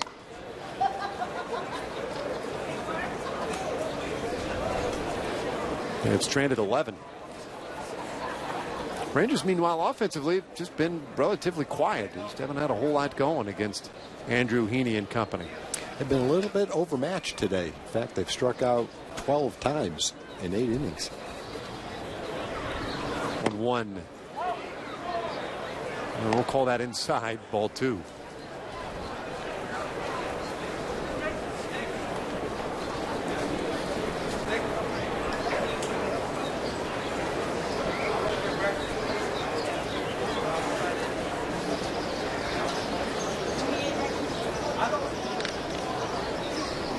Barnett with a long pause. Runner goes from first. They'll throw down to second. Rundown is on. They'll throw to the plate, and the tag placed on the leg of Gratterall to end the inning. Well done, Nicholas to Robinson. Back to Nicholas. Inning over.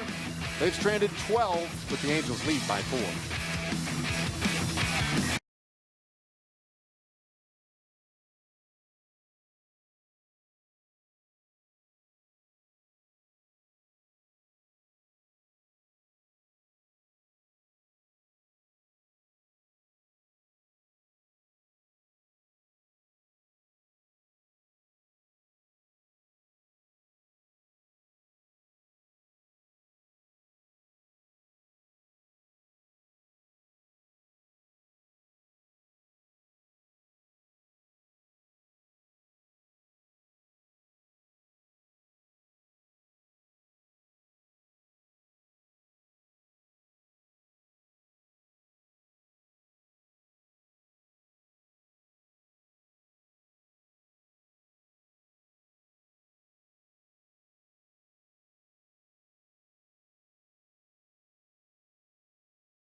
So Rangers need a little rally in this 9th inning, trailing by 4. It's been a tough go offensively. We're talking about just an inning ago, 12 strikeouts so far today. You're looking at Tony Barnett, who just pitched a scoreless 9th. And now last chance for the Rangers. Leading off the Rangers in this game, hitting number 12. There's Ramon Ramirez, new pitcher in this one for the Angels, 5th pitcher of the day. Last year, pitching in Mexico, 44 games, a .331 earned run average. I hate stereotype, but if it's anything like any other pitcher I've seen come out of Mexico, a lot of curveballs. Seems like there's a tendency to throw a lot of breaking balls. See what Ramirez offers Rougned Odor here. Oh, fastball.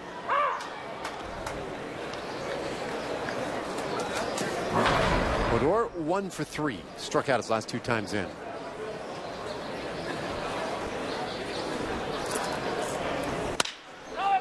Bouncer first base. Handled by Choi. Flips it to Ramirez for out number 1. Left fielder, number 6, Jose Cardinals.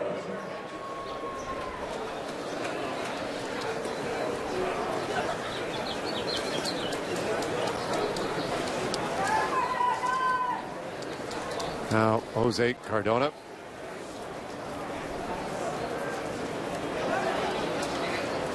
We'll hit for the first time today in this one. Tomorrow, we mentioned tomorrow's game, Rangers and Rockies. Martin Perez against Chad Bettis, the pitching matchup, and we'll be on Fox Sports Southwest. Today, was it today on the minor league side? We saw Cole Hamels. Yeah. And I didn't get the note on that. Do you have the numbers? I had it and I erased it. I think he pitched 5 innings. He gave up, I believe, 3 runs, 1 earned. He gave up a couple of home runs, but didn't walk a batter and struck out 9. So it looked like a very good outing. I'm sure Cole is right where he needs to be at this point in spring training. Cardona pops one up. Shortstop Fletcher back there and hauls it in 2 away. Shortstop number 2, Hanser Alberto. And it'll be left to Hanser Alberto. Trailing by 4. Rangers down to their last out on this Sunday afternoon. Angels are looking for their 10th win of the spring. Rangers came in at 11-7-1.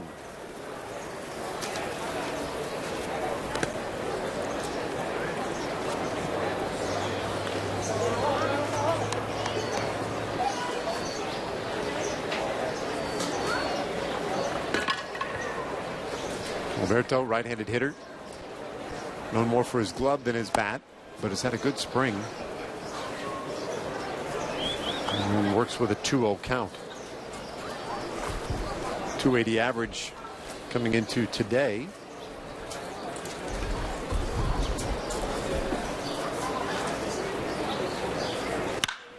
And 2-0, bounce to the hole is short. Backhand stop, Fletcher, long throw, and that one just a very tough play over there for Choi at first base.